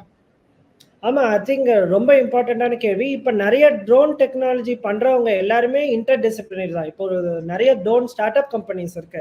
அதுல பார்த்தா 1-2 பேர் தான் ஏரோஸ்பேஸ் இன்ஜினியரிங்கா இருப்பாங்க ஆக்சுவலா. மற்ற நிறைய பேர் வந்து உங்களுக்கு எலக்ட்ரானிக்ஸ் தேவை, கண்ட்ரோல் இன்ஜினியரிங்கோட ஆஸ்பெக்ட்ஸ் தேவை, அப்புறம் ப்ரோக்ராமிங் ஆஸ்பெக்ட்ஸ் தேவை, அப்புறம் மெட்டீரியல் ஆஸ்பெக்ட்ஸ் தேவை, அப்புறம் என்ன சொல்றது மோட்டார்ஸ் ஆஸ்பெக்ட் தேவை, எலக்ட்ரிக்கல் இன்ஜினியரிங் மோட்டார்ஸ் ஆஸ்பெக்ட் தேவை. அதனால எந்த துறை நீங்க எடுத்துட்டாலும், நீங்க ஈவன் சிவில் இன்ஜினியரிங் டிபார்ட்மெண்ட் எடுத்தா கூட உங்களுக்கு அந்த ட்ரோன் எப்படி செய்யறதுங்கிற ஒரு ஸ்ட்ரக்சரல் ஆஸ்பெக்ட் தெரியும். அது வேற இல்லாம உங்களுக்கு வந்து இந்த ட்ரோன் வந்து என்ன சொல்றது, இந்த மேப்ஸ் எல்லாம் எடுக்கிறாங்க, அந்த சர்வே எல்லாம் எப்படி பண்ணலாம். அதாவது அவங்க ஒவ்வொரு எந்த துறையை எடுத்தாலும் அவங்களோட நாலேஜ், அந்த கோர் பிரான்ச்சோட நாலேஜை வந்து நீங்க ஆப்வியஸ்லி நீங்க இந்த ட்ரோன் டெக்னாலஜில வந்து நீங்க யூஸ் பண்ணிக்கலாம். அதுதான் இது ரொம்ப ரொம்ப முக்கியமான பதிவு. இது நிறைய மாணவர்கள் நினைச்சிட்டு இருக்கிறாங்க ஏரோநாட்டிக்ஸ் இல்லைன்னா ஏரோஸ்பேஸ் படிச்சாதான் விமானத்துறையில இல்ல விண்வெளி துறையில கால் வைக்க முடியும். அது ஒரு தவறான புரிதல். இப்போ வந்து BE mechanical, electronics and communication, civil engineering இப்படிப்பட்ட மாணவர்கள் கூட உங்களுடைய project work, final year project ஒர்க்கை ஏரோநாட்டிக்ஸ் ரிலேட்டடா நீங்க படித்தால் செய்தால், இப்போ ஒரு ட்ரோனோ இல்ல ஒரு ஏவியேஷன் ரிலேட்டடான ஒரு ப்ராஜெக்டோ, ஒரு கண்ட்ரோல் சிஸ்டம் டிசைனோ, இந்த மாதிரி விமானத்துறை தொடர்பான ஒன்றை நீங்கள் உங்களுடைய ஃபைனல் இயர் ப்ராஜெக்டாக செய்தால் நீங்கள் விமானத்துறையில் கால் வைக்க முடியும். இப்போ பாத்தீங்கன்னா நிறைய விமானத்துறை நிறுவனங்கள், HAL உள்ளிட்ட விமானத்துறை நிறுவனங்கள் பிஇ மெக்கானிக்கல் இன்ஜினியரிங் படித்தவர்களே வந்து வேலைக்கு எடுக்கிறார்கள், எலக்ட்ரானிக்ஸ் படித்தவர்களே வேலைக்கு எடுக்கிறார்கள், கம்ப்யூட்டர் சயின்ஸ் படித்தவர்களே வேலைக்கு எடுக்கிறார். அது ஒரு பாயிண்ட் நீங்க சொன்னது சிறப்பு. இரண்டாவது வந்து இப்போ ஏரோநாட்டிக்ஸ் படிக்காம, அண்டர் கிராஜுவேஷன்ல ஏரோநாட்டிக்ஸே படிக்காம மெக்கானிக்கல், எலக்ட்ரானிக்ஸ், எலக்ட்ரிக்கல், சிவில் படித்தவங்க நேரடியா MTech aerospace, MTech aeronautical engineering சேர முடியும் தானே? கண்டிப்பா சார், கண்டிப்பா சேர முடியும். இப்ப எங்க ஐஐடி கான்பூர்லயோ இல்ல எந்த ஐஐடில எடுத்தாலுமே வந்து ஒரு மேபி ஒரு 50% தான் வந்து பேச்சுலர்ஸ் வந்து ஏரோஸ்பேஸ் இன்ஜினியரிங்ல இருப்பாங்க. மற்ற எல்லாரையும் பாத்தீங்கன்னா நெக்ஸ்ட் வந்து மெக்கானிக்கல், நிறைய மெக்கானிக்கல் இன்ஜினியரிங் வந்து அண்டர் கிராஜுவேட்ல எடுத்து படிச்ச ஸ்டூடெண்ட்ஸ் நிறைய இருப்பாங்க. ஈவன் எலக்ட்ரிக்கல் இன்ஜினியரிங்ல இருக்காங்க, அப்புறம் கண்ட்ரோல் இன்ஜினியரிங், இன்னும் இன்ஸ்ட்ருமெண்டேஷன் இன்ஜினியரிங், அப்புறம் சிவில் இன்ஜினியரிங். ஸோ இதுலலாம் நீங்க அண்டர் கிராஜுவேட் பண்ணவங்க எல்லாருமே வருவாங்க. ஈவன் நான் என்ன சொல்லுவேன்னா, ஃபேக்கல்டி மெம்பர்ஸ் கூட நிறைய பேர் அவங்களோட அண்டர் கிராஜுவேட் வந்து ஏரோஸ்பேஸ்ல கிடையாது ஆக்சுவலா. அது ரொம்ப நல்ல விஷயமும் கூட. ஏன்னா வந்து அவங்களோட ஏரியாவோட எக்ஸ்பர்டைஸையும் வந்து ஏரோஸ்பேஸோட எப்படி வந்து மெர்ஜ் பண்றது. அப்படி பண்ணும்போது நிறைய புது ஐடியாஸ் வரும். அந்த இன்ஜினியரிங்ல யூஸ் பண்ற சில மெத்தட்ஸ் அதெல்லாம் வந்து ஏரோஸ்பேஸ் இன்ஜினியரிங்ல வந்து நம்ம அப்ளை பண்ணலாம். ஸோ நிறைய ஆப்பர்ச்சுனிட்டிஸ் வந்து ஓப்பன் ஆகும். எல்லாரும் வந்து வேற வேற இடத்துல இருந்து வந்து சேரும் போது அந்த டிபார்ட்மெண்ட் வந்து ரொம்ப நல்லா போகும். நல்லா இருக்கும், நல்லா இருக்கும். இது மிக சிறப்பான பதிவு. இதுதான் இப்போ நிறைய பேர் நான் வந்து தெரியாம பிடெக் மெக்கானிக்கல் எடுத்துட்டேன், எலக்ட்ரானிக்ஸ் எடுத்துட்டேன், சிவில் எடுத்துட்டேன் அப்படின்னா பஸ்ஸை மிஸ் பண்ணவங்க கூட அடுத்த ஸ்டாப்ல பஸ்ஸை பிடிச்சிடலாம். எம்டெக் படிப்புகள், ஏரோநாட்டிக்கல் இன்ஜினியரிங் இல்ல ஏரோஸ்பேஸ் தொடர்பா அவங்க படிக்கலாம். இல்ல பிடெக் இந்த கோர் டிசிப்ளின் வச்சுட்டு BTech metallurgy, BTech ECE, mechanical, civil, electrical, instrumentation, computer science இப்படிப்பட்டவர்கள் நேரடியாக விமான நிறுவனங்களில் வேலை சேரலாம். அவர்கள் பணி அனுபவத்தின் மூலமாக விமானத்துறையில் அவர்களுடைய துறை சார்ந்த வேலையை அவர்கள் செய்வார்கள். இப்ப இன்னொரு ஒரு விஷயம் உங்ககிட்ட கேட்கணும்னு நினைச்சேன் நான். நீங்க இடையில டிசைன் ஸ்ட்ரீம்னு டிசைன் படிப்புகள் குறிப்பிட்டிருந்தீங்க. அது வந்து you meant about BTechs and MTechs படிப்புகள் தானே? நீங்க அதை ஆமா. இப்போ மாஸ்டர் ஆஃப் டிசைன் ஒரு படிப்பு இருக்கு, பேச்சுலர் ஆஃப் டிசைன் ஒரு படிப்பு இருக்கு. நிறைய பேருக்கு தெரியாத விஷயம், பொதுவெளியில மேத்தமேட்டிக்ஸ் கணிதம் படிக்காதவர்கள் கூட ஐஐடியில் படிக்கலாம். கணிதம் படிக்காதவர்கள் கூட டிசைன் பட்டத்தை, முதுகலை பட்டத்தை பெறலாம். டிசைன் அந்த மேத்தமேட்டிக்ஸ் படிக்காதவர்கள் கூட விமான கேபின் வடிவமைப்பு, இருக்கை வடிவமைப்பு உள்ளிட்ட பல வடிவமைப்பு துறைகளில் அவர்கள் நிபுணராக பல விமான நிறுவனங்களில் பணியாற்றலாம். இந்த பிடெஸ் படிப்புக்கு வந்து மேத்தமேட்டிக்ஸ் படிச்சிருக்க வேண்டும் என்ற அவசியம் இல்லை. ஹிஸ்டரி படிச்சவங்க, ஜியாகிரபி படிச்சவங்க, காமர்ஸ் படிச்சவங்க கூட அதற்கான நுழைவுத் தேர்வு யூசீட் என்ற ஒரு நுழைவுத் தேர்வை எழுதி பிடெஸ் சேரலாம். பிறகு எம்டெஸும் சேரலாம். அந்த எம்டெஸ் படிப்புக்கு மெக்கானிக்கல் இன்ஜினியரிங் படித்தவர்கள், எலக்ட்ரானிக்ஸ் படித்தவர்கள், சிவில் படித்தவர்களும் சேரலாம் என்பது ஒரு கூடுதல் தகவல். இப்போ இன்னொரு விஷயம் என்னன்னா, இப்போ இந்த துறை சாராம இப்போ ஒருத்தர் வந்து டெக்ஸ்டைல் டெக்னாலஜி படிச்சிருக்காருன்னு வச்சுக்கோங்க. டெக்ஸ்டைல் டெக்னாலஜி படிச்சவர் கூட விமானத்துறையில் அவருக்கான வாய்ப்புகள் நிறைய இருக்கு. பைலட்டோட ஜி சூட் வடிவமைப்பதுல இருந்து அவருக்கு நிறைய வாய்ப்புகள் இருக்கு. ஆனா ஆக எந்த துறையை சார்ந்த இளம் பொறியியல் அல்லது இளம் அறிவியல் படித்தவர்கள், பெரும்பாலும் முதுகலை அறிவியல் எம்எஸ்சி படித்தவங்க இல்லைன்னா பிடெக் படித்தவர்களுக்கு விமானத்துறையில் நிறைய வாய்ப்புகள் இருக்கிறது. பிறகு பயோமெடிக்கல் துறையை பற்றி கூட நீங்க சொல்லலாம். அதுல வந்து எம்பிபிஎஸ் படித்தவர்கள் பயோமெடிக்கல் படிக்கலாம், இன்ஜினியரிங் படித்தவர்களும் பயோமெடிக்கல் படிக்கலாம். இந்த பயோமெடிக்கல் படித்தவர்கள் பைலட்டுக்கு ஆக்சிஜன் சிலிண்டர்ல இருந்து நிறைய விஷயங்களை செய்யறாங்க. அதை பற்றியும் உங்களுடைய கருத்தை நீங்க பதிவு செய்யலாம். ஸோ ஃபர்ஸ்ட் உங்க இதுல நான் அந்த டெக்ஸ்டைல் இன்ஜினியரிங் பத்தி சொல்றேன். அது வந்து டெக்ஸ்டைல் இன்ஜினியரிங் ரொம்ப இம்பார்ட்டன்ட் ஆக்சுவலா. ஏன்னா வந்து அதோட ரீச் வந்து எங்கேயோ இருக்கு ஆக்சுவலா. இப்ப நாசாவோட ஆஸ்ட்ரோநாட்ஸோட அந்த ட்ரெஸ் வந்து சூட் வந்து இன்னமும் வந்து கையால தான் தைக்கிறாங்க அப்படின்னு நான் படிச்சேன். அது வந்து எவ்வளோ டெக்னாலஜி இன்ஜினியரிங் மிஷின்ஸ் இருந்தாலுமே கூட ஃபைனலா வந்து அந்த மனிதர்களோட அந்த ஆர்ட், அவங்களோட அந்த நேர்த்தி தான் வந்து ஃபைனலா அந்த ஆஸ்ட்ரோநாட்ஸ் கூட யூஸ் ஆகுது. அதனால இந்த டெக்ஸ்டைல் இன்ஜினியரிங் எந்த இன்ஜினியரிங் எடுத்தாலுமே எனக்கு தெரிஞ்ச அதோட அப்ளிகேஷன் கண்டிப்பா ஏரோஸ்பேஸ்ல இருக்கும். கண்டிப்பா அது வந்து கண்டிப்பா எந்த இன்ஜினியரிங்கும் ஏரோஸ்பேஸ்ல ஒரு அப்ளிகேஷன் இருக்கும். அது ரொம்ப இம்பார்ட்டன்ட். அதுக்கப்புறம் வந்து இந்த மெடிக்கல் இன்ஜினியரிங், பயோமெடிக்கல் இன்ஜினியரிங்கும் வந்து ரொம்ப இந்த ஃபியூச்சர்ல வந்து it's going to come like anything. ஏன்னா நம்மளுக்கு வந்து நிறைய இந்த ஸ்பேஸுக்கு போக தான் மனுஷன் வந்து எப்படி வந்து ஸ்பேஸ்ல பிஹேவ் பண்ணுவாங்க. பிளஸ் வந்து இங்க இருந்து ஒரு பூமியில இருந்து மார்ஸுக்கு போகணும்னா ஆல்மோஸ்ட் ஒரு ஸ்பேஸ் கிராஃப்டே 1 இயர் எடுத்துக்குது. ஸோ மனுஷங்க வந்து அவ்வளோ நாள் இருந்தால் அவங்களோட சைக்காலஜி எப்படி இருக்கும், அவங்களோட பாடி ஃபிசிக்கல் கண்டிஷன்ஸ், ஃபிசியாலஜிக்கல் கண்டிஷன்ஸ், அவங்களோட இன்டர்னல் ஆர்கன்ஸ் எப்படி இருக்கும், இதுக்கெல்லாம் வந்து நிறைய விடை தெரியாது ஆக்சுவலா. அந்த மாதிரி இது வரைக்கும் போனவங்க எல்லாருக்குமே வந்து நிறைய ஓப்பன் லிட்ரேச்சர்ல இல்லை. இந்தியா ஃபர்ஸ்ட் போகும்போது தான் மேன் மிஷன் பண்ணும்போது தான் எனக்கு தெரிஞ்சு அவங்களுக்கும் நிறைய எக்ஸ்பீரியன்ஸ் இந்த மாதிரி கலெக்ட் பண்ணுவாங்கன்னு நினைக்கிறேன். அப்போ கண்டிப்பா வந்து எனக்கு தெரிஞ்சு இந்த எம்பிபிஎஸ் பயோ இதுல வந்து ஒரு பெரிய ஐ திங்க் ஒரு ஹைக் வரப்போகுது கண்டிப்பா இந்த ஃபியூச்சர்ல. நெக்ஸ்ட் லெவல் வந்து அதுதான் ஹியூமன் ஜெனரேஷன் இன் ஸ்பேஸ் ஃபிளைட் தான் வந்து நெக்ஸ்ட் வந்து பிக் திங் வரப்போகுது கண்டிப்பா. ரொம்ப டஃப்பான சப்ஜெக்டும் கூட எனக்கு தெரிஞ்சு. ஆமா. ஐஐடி கான்பூர் மெனி ஐஐடிஸ்லயுமே வந்து இப்ப இன்ஜினியரிங் மெடிசன் வந்து பிரான்ச் ஓபன் பண்ணிருக்காங்க. ஸோ அவங்க வந்து ஒரு இன்ஜினியரிங் சப்ஜெக்டும் அவங்களுக்கு இருக்கும், மெடிக்கல் சப்ஜெக்டும் இருக்கும். ஹார்ட் வந்து எப்படி ஆர்டிஃபிஷியல் ஹார்ட் மாதிரி நம்ம செய்யலாம், இந்த எல்லா ஐஐடிலையும் ஆல்மோஸ்ட் இப்போ நிறைய வந்துடுச்சு ஆக்சுவலா. ஸோ இதெல்லாம் வந்து ரொம்ப பாசிட்டிவ் அவுட்லுக். ஆக்சுவலா ஃபியூச்சரிஸ்டிக்கா வந்து நிறைய திங்க் பண்றாங்க. எல்லா இன்ஜினியரிங் டிசிப்ளினும் வந்து சேருது, ஒன்னா வந்து சேருது. இன்னும் வித்தியாசம் கிடையாது, தனித்தனியா மெக்கானிக்கல், ஏரோ, பயோ, அந்த மாதிரி ஒரு வித்தியாசமும் கிடையாது. எல்லாமே வந்து குட் ஃபார் ஹியூமனிட்டி மாதிரி வரப்போகுது.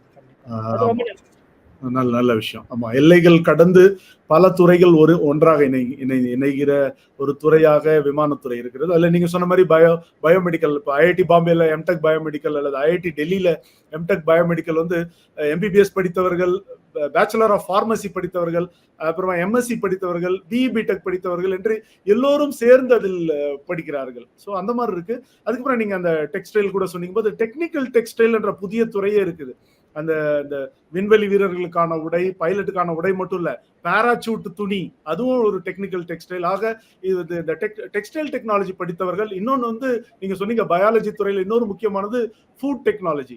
இப்போ விண்வெளி வீரர்கள் என்ன சாப்பிடுவாங்க, அவ்வளவு நாள் பயணத்துல என்ன சாப்பிடுவாங்க, அவங்களுடைய உணவை வடிவமைப்பது, அதற்கான உணவை உருவாக்குவது என்று பல்வேறு துறைகளில் பட்டம் பெறுகிற மாணவ மாணவிகள் நீங்கள் களமாட ஏற்ற துறையாக விண்வெளி துறை, விமானத்துறை இருக்கிறது.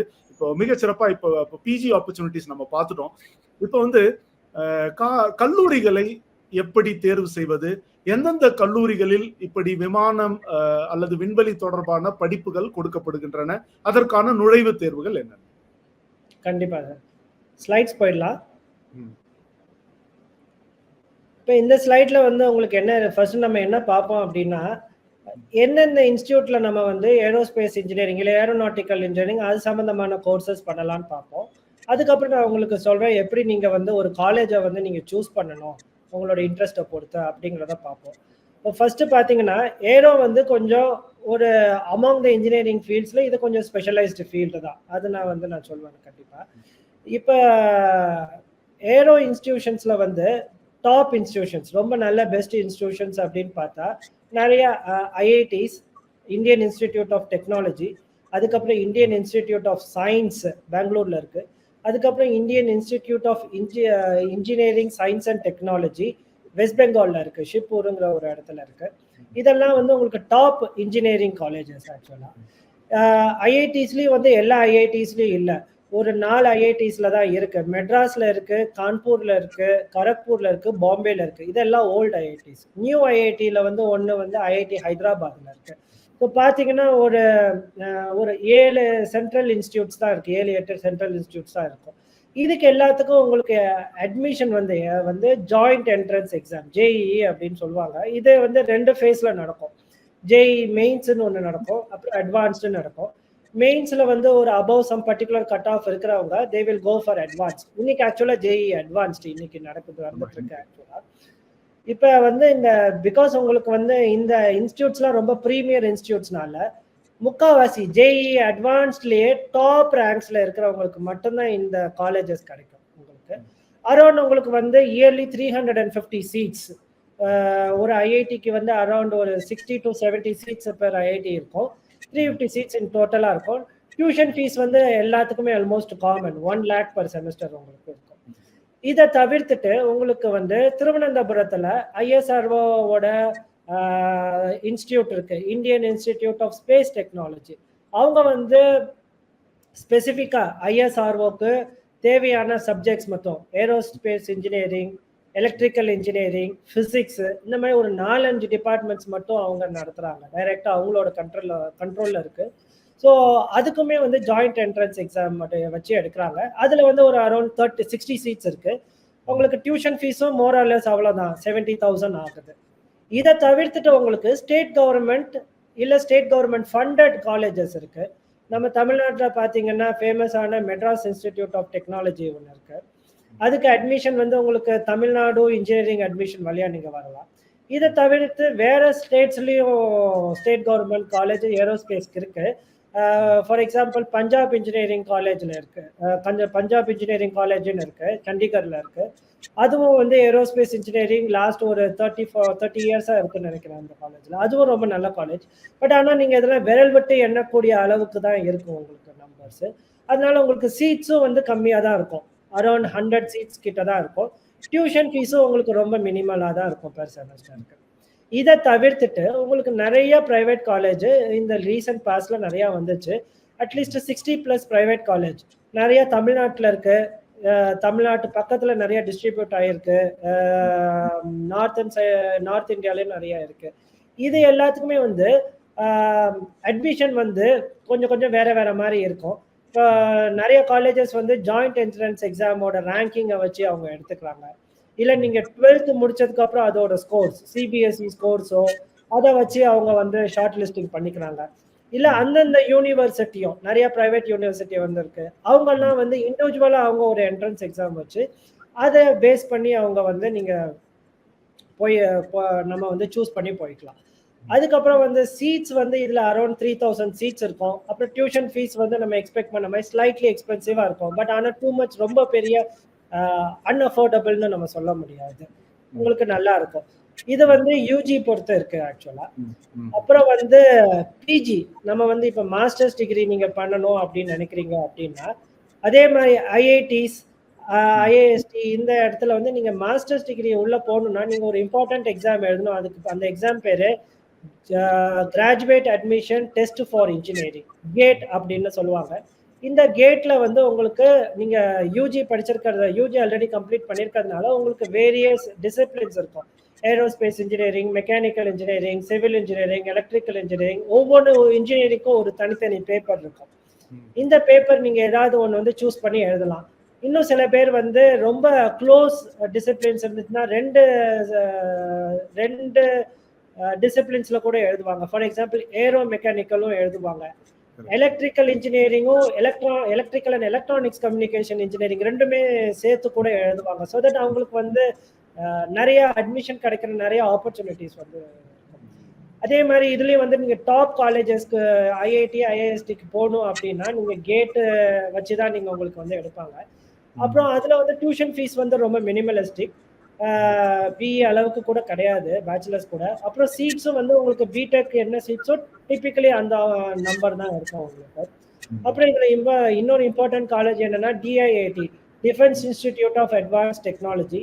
இதுவும் வந்து ஐஏஎஸ்டி மாதிரி, ஐஏஎஸ்டி எப்படி ஐஎஸ்ஆர்ஓக்காக இருக்குதோ இந்த டிஐஐடி வந்து டிஃபென்ஸ் டெக்னாலஜி வந்து நிறைய டிஃபென்ஸ் ரிசர்ச் ஆர்கனைசேஷன், இந்தியாவில் இருக்க டிஃபென்ஸ் ரிசர்ச் ஆர்கனைசேஷன்ஸ்க்காக இருக்கு. இதுல ஒன்லி பிஜி கோர்சஸ் மட்டும்தான் வந்து இப்போதைக்கு அலௌடா இருக்கு. அதுக்கப்புறம் நீங்க ஸ்டேட் கவர்மெண்ட் எக்ஸாம்ஸ்க்கு வந்தீங்கன்னா நீங்க அஃப்கோர்ஸ் கேட் எழுதலாம், அது ஒண்ணு. அதை தவிர லெட்ஸே நீங்க தமிழ்நாடு ஸ்டேட் கவர்மெண்ட் காலேஜஸ்க்கு போனோம்னா டான்செட் அப்படின்னு ஒரு என்ட்ரன்ஸ் எக்ஸாமினேஷன் இருக்கு. அது வந்து தமிழ்நாடு காலேஜஸ்க்கு மட்டும் சிமிலர் டு கேட் உங்களுக்கு. அதுக்கப்புறம் இன்னும் வேற சில ஸ்டேட்டுக்கு போனீங்கன்னா சிசிஎம்டி சண்டிகர்ல இருக்குது, அந்த எக்ஸாம்ஸ்லாம் நீங்க வந்து பார்த்து நீங்க எழுதலாம். இதை தவிர்த்துட்டு நீங்க பிரைவேட் காலேஜஸ் கூட ஆப்வியஸா சூஸ் பண்ணிக்கலாம் உங்களுக்கு பிஇ மாதிரி. அதுலயும் வந்து நீங்க you have to go for GATE, அப்புறம் இல்லாட்டி யூனிவர்சிட்டி என்ட்ரன்ஸ் எக்ஸாமினேஷன்ஸ் வந்து நீங்க சூஸ் பண்ணிக்கலாம். இது வந்து ஃபர்ஸ்ட் ஹாஃப் ஆஃப் த கொஸ்டினுக்கு உண்டான ஆன்சர்.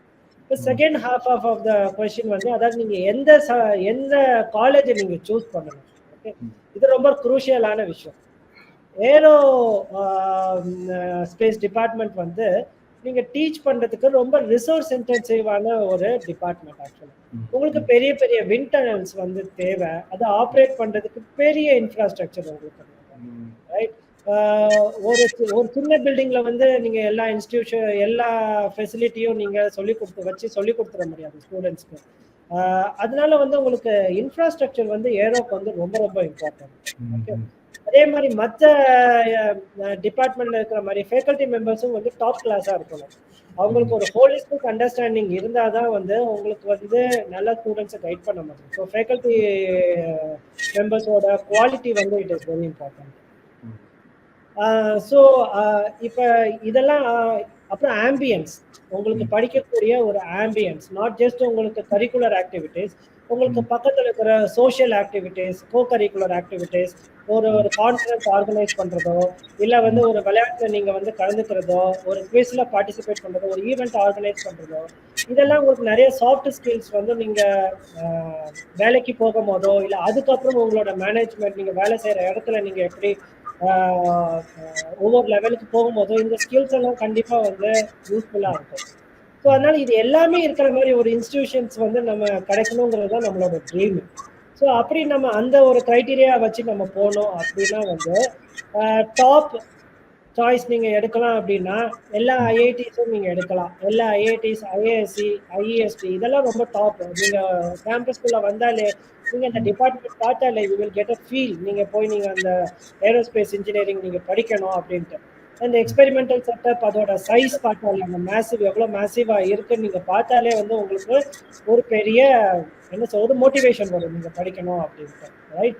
அப்புறம் இதை தவிர்த்துட்டு மற்ற எந்த காலேஜில் நீங்கள் சூஸ் பண்ணணும்னு உங்களுக்கு ஒரு சுச்சுவேஷன் இருந்துச்சுன்னா தயவு செய்து ஃபர்ஸ்ட் வந்து நீங்கள் அந்த காலேஜில் போய் பாருங்க, அங்கே இருக்கிற இன்ஃப்ராஸ்ட்ரக்சர் என்னதுன்னு பாருங்க. ப்ளஸ் இன்டர்நெட்டில் நீங்கள் படிங்க ஏரோக்கு என்னென்ன டைப் இன்ஃப்ராஸ்ட்ரக்சர்லாம் தேவை அப்படின்ட்டு கொஞ்சம் ப்ரிப்பரேஷன் பண்ணிட்டு அங்கே போங்க. அங்கே இருக்கிற ஃபேக்கல்ட்டி மெம்பர்ஸோட இன்ட்ராக்ட் பண்ணுங்க, அந்த கரண்ட்டாக படிக்கிற ஸ்டூடெண்ட்ஸோட இன்ட்ராக்ட் பண்ணுங்க. அதுக்கப்புறம் உங்களுக்கு அதுலேருந்து வந்திருக்க அலுமினை, அதுலேருந்து அங்கே கோர்ஸ் முடிச்சிருக்க ஸ்டூடெண்ட்ஸ் அவங்க இப்போ எங்கே வேலையில் இருக்காங்க அவங்களோட போய் இன்ட்ராக்ட் பண்ண முடியும் அப்படின்னா அவங்கக்கிட்ட போய் பேசுங்க, அவங்களோட எக்ஸ்பீரியன்ஸ் என்ன இருக்குது. ஸோ நீங்கள் கொஞ்சம் ஸ்டெப்ஸ் எடுத்துகிட்டு போனீங்கன்னா, கொஞ்சம் முன்னாடி போனீங்கன்னா ஃபார் ஷோர் வந்து உங்களை அந்த சைடில் இருந்து அந்த காலேஜஸ் இன்ஸ்டிடியூஷன்ஸில் இருந்து நல்லா ஹெல்ப் பண்ணுவாங்க. அவங்க வந்து உங்களுக்கு சொல்லுவாங்க என்னென்ன ஸ்ட்ரக்சர்ஸ் சார், என்னென்ன இன்ஃப்ராஸ்ட்ரக்சர் இருக்குது, எப்படி உங்களை வந்து ஸ்டூடெண்ட்ஸ் வந்து நல்லா யூட்டிலைஸ் பண்ணிக்குவாங்க, எல்லாம் நல்லா சொல்லுவாங்க. அதை வச்சு you can make a decision. உங்களுக்கு எந்த டைப் காலேஜஸ், என்ன மாதிரி ஸ்பெஷலைசேஷன் உங்களுக்கு ரொம்ப பிடிக்குதோ அதுக்கேற்றாப்புல you can choose a college. ஒரு 3-4 சாய்ஸ் வச்சுக்கோங்க நீங்கள் 1, 2, 3, 4ன்ட்டு. ஏன்னா நம்பர் ஆஃப் சீட்ஸ் உங்களுக்கு கம்மினால அதுலேருந்து எது உங்களுக்கு டாப் கிடைக்குதோ அதை நீங்கள் வந்து சூஸ் பண்ணிக்கோங்க. இன் எனி கேஸ் உங்களுக்கு எந்த இடத்துல கிடைச்சாலுமே, எந்த காலேஜ் கிடைச்சாலுமே நீங்கள் ஈவென்ச்சுவலாக வந்து உங்களோட இன்வால்மெண்ட், நீங்கள் எப்படி நீங்கள் வந்து மோட்டிவேட்டடாக படிக்கிறீங்க, எப்படி நீங்கள் ஆழ்ந்து அங்கே இருக்கிற ஒவ்வொரு கான்செப்டையும் படிக்கிறீங்க, அந்த கான்செப்டை எப்படி நீங்கள் அப்ளை பண்ணுறீங்கிறது தான் வந்து ரொம்ப இம்பார்ட்டன்ட். நீங்கள் ஒன்ஸ் வேலைக்கு போயிட்டீங்க அப்படின்னா உங்களோட பேக்ரவுண்ட் வந்து இட் பிகம்ஸ் இம்மெட்டீரியல். உங்கள் வேலையில் நீங்கள் எப்படி நீங்கள் வந்து நல்லா செய்கிறீங்க, எப்படி நீங்கள் ஒரு நல்ல டெசிஷன் எடுக்கிறீங்களா, எப்படி ஒரு டெக்னாலஜிக்கல் சொல்யூஷன் நீங்கள் கொடுக்குறீங்க அப்படிங்கிறது தான் it is going to B important. இந்த இன்ஸ்டிடியூஷன்ஸ், காலேஜஸ் எல்லாமே just only a ladder for you to take to the higher level, அவ்வளோதானே தவிர அதுக்கு மேலே நம்ம ரொம்பவும் நம்மளோட செல்ஃப் இன்ட்ரெஸ்ட், நம்மளோட மோட்டிவேஷன் தான் ரொம்ப இம்பார்ட்டன்ட். மிகச்சிறப்பு. நீங்க சொன்னீங்க இது கல்லூரிகள் அல்லது படிப்புகள் உங்களை ஏற்றி விடுகிற ஏணி, நீங்கள் தான் முக்கியம். ஏன்னா நீங்க என்ன செய்றீங்கன்றதுதான் முக்கியம் வேலை ஸ்தலத்துல. அதுல நிறைய அது ஒரு 3 அம்ச திட்டம்னு நான் சொல்றேன். இப்போ கல்லூரிகளை எப்படி செலக்ட் பண்றது, நீங்க 3 விஷயங்களை சொல்லியிருக்கீங்க. ஒன்னு இன்ஃப்ராஸ்ட்ரக்சர், கட்டமைப்பு இருக்கா அப்படின்னு பார்த்துக்கோங்க. 2வது அதனுடைய பேராசிரியர்கள், அவர்களுடைய திறமை, அவர்களுடைய தகுதி, அவர்களுடைய சிறப்பு அம்சங்கள் கொண்டு. 3வது ஆம்பியன்ஸ் என்ற ஒரு வார்த்தையை பயன்படுத்தினீங்க. தமிழ்ல நான் கல்வி சூழல்னு சொல்லிக்கிறேன். அந்த கல்லூரியில் இருக்கக்கூடிய மாணவர்கள் படிப்பதற்கு ஏதுவான கல்வி சூழல் இருக்கிறதா என்று இந்த 3 முக்கிய விஷயங்களை பார்த்துவிட்டு நீங்கள் உங்களுடைய படிப்பை ஒரு கல்லூரியை தேர்வு செய்யலாம். அந்த லிஸ்ட்ல கூட நீங்க காட்டியிருந்த ஒரு யூனிவர்சிட்டி, இந்த டிஐஐடி அப்படின்னு ஒரு பல்கலைக்கழகத்தை காட்டிருந்தீங்க, defence institute of advance technology. பொதுவெளியில் அதிகமா அறியப்படாத ஒரு உயர்கல்வி நிறுவனம். அதனுடைய முதல் வேந்தராக இருந்தவர் வந்து நிறைய பேருக்கு ரொம்ப பரிச்சயமானவர் டாக்டர் ஏபிஜே அப்துல் கலாம் அவர்கள். அந்த நிறுவனத்தின், அந்த கல்லூரியினுடைய பல்கலைக்கழகத்தினுடைய, நிகர்நிலை பல்கலைக்கழகத்தினுடைய வேந்தராக இருந்தார். அங்கதான் அக்னி புத்திரின்னு நாம சொல்றோம் இல்லையா, ஏவுகணை பெண்மணி டாக்டர் டெஸ்ஸி தாமஸ் அவர்கள் அந்த கல்லூரியில் தான் படித்தவர் என்பது கூடுதல் தகவல். மிகச்சிறப்பு. நீங்க தெளிவா நிறைய விஷயங்களை எந்தெந்த கல்லூரிகள்ல இருக்கு, நுழைவுத் தேர்வு என்ன, எவ்வளவு கட்டணம் செலுத்த வேண்டும் என்ற பல விஷயங்களை மிக தெளிவாக விரிவாக பகிர்ந்து கொண்டீர்கள். இப்போ வந்து அடுத்த கேள்வி, இப்போ கல்வி கட்டணம் வந்து இப்போ பிஜி யூஜியில் ஒரு ஐஐடியில் சேரணும்னாலே 1 லட்சம் இல்லை அதை தொடுகிற அளவு, ஏறக்குறைய 1 லட்சம் ரூபாய். இப்போ இதற்கான ஏதாவது ஸ்காலர்ஷிப், கல்வி உதவித்தொகை இருக்கிறதா? இதற்கான ஏதாவது ஒரு பண உதவி எங்கிருந்து கிடைக்கும் மாணவ மாணவிகளுக்கு? படிக்கணும்னு ஆசை இருக்கு, ஆனா குடும்ப சூழல் காரணமாக கல்வி கட்டணம் செலுத்த முடியாத நிலை. அப்படிப்பட்ட மாணவர்களுக்கு பணம் ஒரு தடையாக இருக்கக்கூடாது. அப்படிப்பட்ட மாணவர்களுக்கு இந்தியாவில் இருக்கக்கூடிய பண உதவி, கல்வி உதவித்தொகை வாய்ப்புகள் என்னென்ன? நல்ல கேள்வி சார். ஸ்லைடுக்கு போயிடலாம். நான் போன ஸ்லைட்ல சொன்ன மாதிரி சாரும் கேட்டிருந்தாங்க, 1,00,000 ரூபா ஆகுது நம்மளுக்கு ஒரு செமஸ்டர் நம்ம வந்து படிக்கணும் அப்படின்னா. இப்போ நிறைய ஸ்காலர்ஷிப்ஸ் வந்து நம்மளுக்கு அவைலபிளா இருக்கு. உதாரணத்துக்கு நம்ம வந்து இதுலயும் நம்ம 3 வர்டிகலா பிரிச்சுக்கலாம். ஃபர்ஸ்ட் வந்து நம்ம பேச்சுலர்ஸ் டிகிரி வந்து நம்ம எடுத்துக்கலாம். ஏன்னா நிறைய பேர் வந்து பேச்சுலர்ஸ் டிகிரி கண்டிப்பா பண்ணுவாங்க. இப்போ எல்லா ஐஐடிஸ்லயும் பார்த்தீங்கன்னா உங்களுக்கு category based 100% tuition fee waiver உங்களுக்கு இருக்கு. இப்போ ஒரு ஸ்டூடெண்ட் வந்து ஒரு பர்டிகுலர் கேட்டகரியில இருந்தாங்கன்னா உங்களுக்கு ஆல்மோஸ்ட் உங்களுக்கு இந்த 1,00,000 ரூபாவே கூட நீங்க வந்து பே பண்ண வேண்டாம். நீங்க பே பண்ண வேண்டியது நீங்க வந்து மெஸ்ஸுக்கோ இல்ல ஹாஸ்டலுக்கோ இல்ல வேற ஏதாவது ஆக்டிவிட்டிஸ் கரிக்குலர் ஆக்டிவிட்டிஸோ நீங்க பண்ணக்கூடிய அந்த அதுக்கு மட்டும்தான் நீங்க கொடுக்கணுமே தவிர உங்களுக்கு வந்து ஆல்மோஸ்ட் டியூஷன் ஃபீ வந்து கம்ப்ளீட்டா வேவ் ஆயிடுது.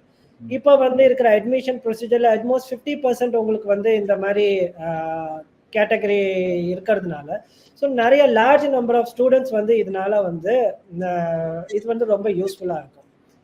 அப்புறம் ரெண்டாவது, இப்போ வந்து நான் இந்த கேட்டகரியில இல்லை, பட் ஸ்டில் வந்து நிறைய பேரால வந்து இந்த 1 lakh கூட அஃபோர்ட் பண்ண முடியாது. ஸோ அவங்களோட பேரண்ட்ஸோட இன்கம்மோ ரொம்ப கம்மியா இருக்கும்.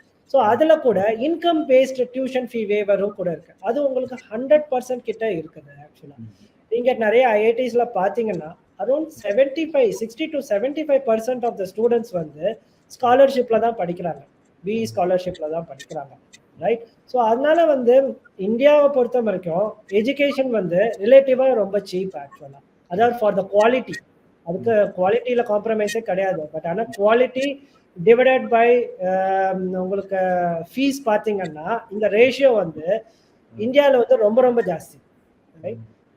இதை தவிர இப்போ வந்து ரொம்ப லேட்டஸ்டா வந்து ஃபீமேல் ஸ்டூடெண்ட்ஸ்க்காக சூப்பர் நியூமரி சீட்ஸ் அப்படின்னு இன்ட்ரடியூஸ் பண்ணியிருக்காங்க. அப்படின்னா வந்து ஒரு டிபார்ட்மெண்ட்ல லெட்ஸே ஒரு 70 சீட்ஸ் தான் அலவுட் அப்படின்னா அதுக்கு மேல ஒரு 10% ஒரு 15% மேபி ஒரு 10 சீட்ஸோ உங்களுக்கு வந்து ஜாஸ்தியா நீங்க வந்து என்ரோல் பண்ணிக்கலாம்.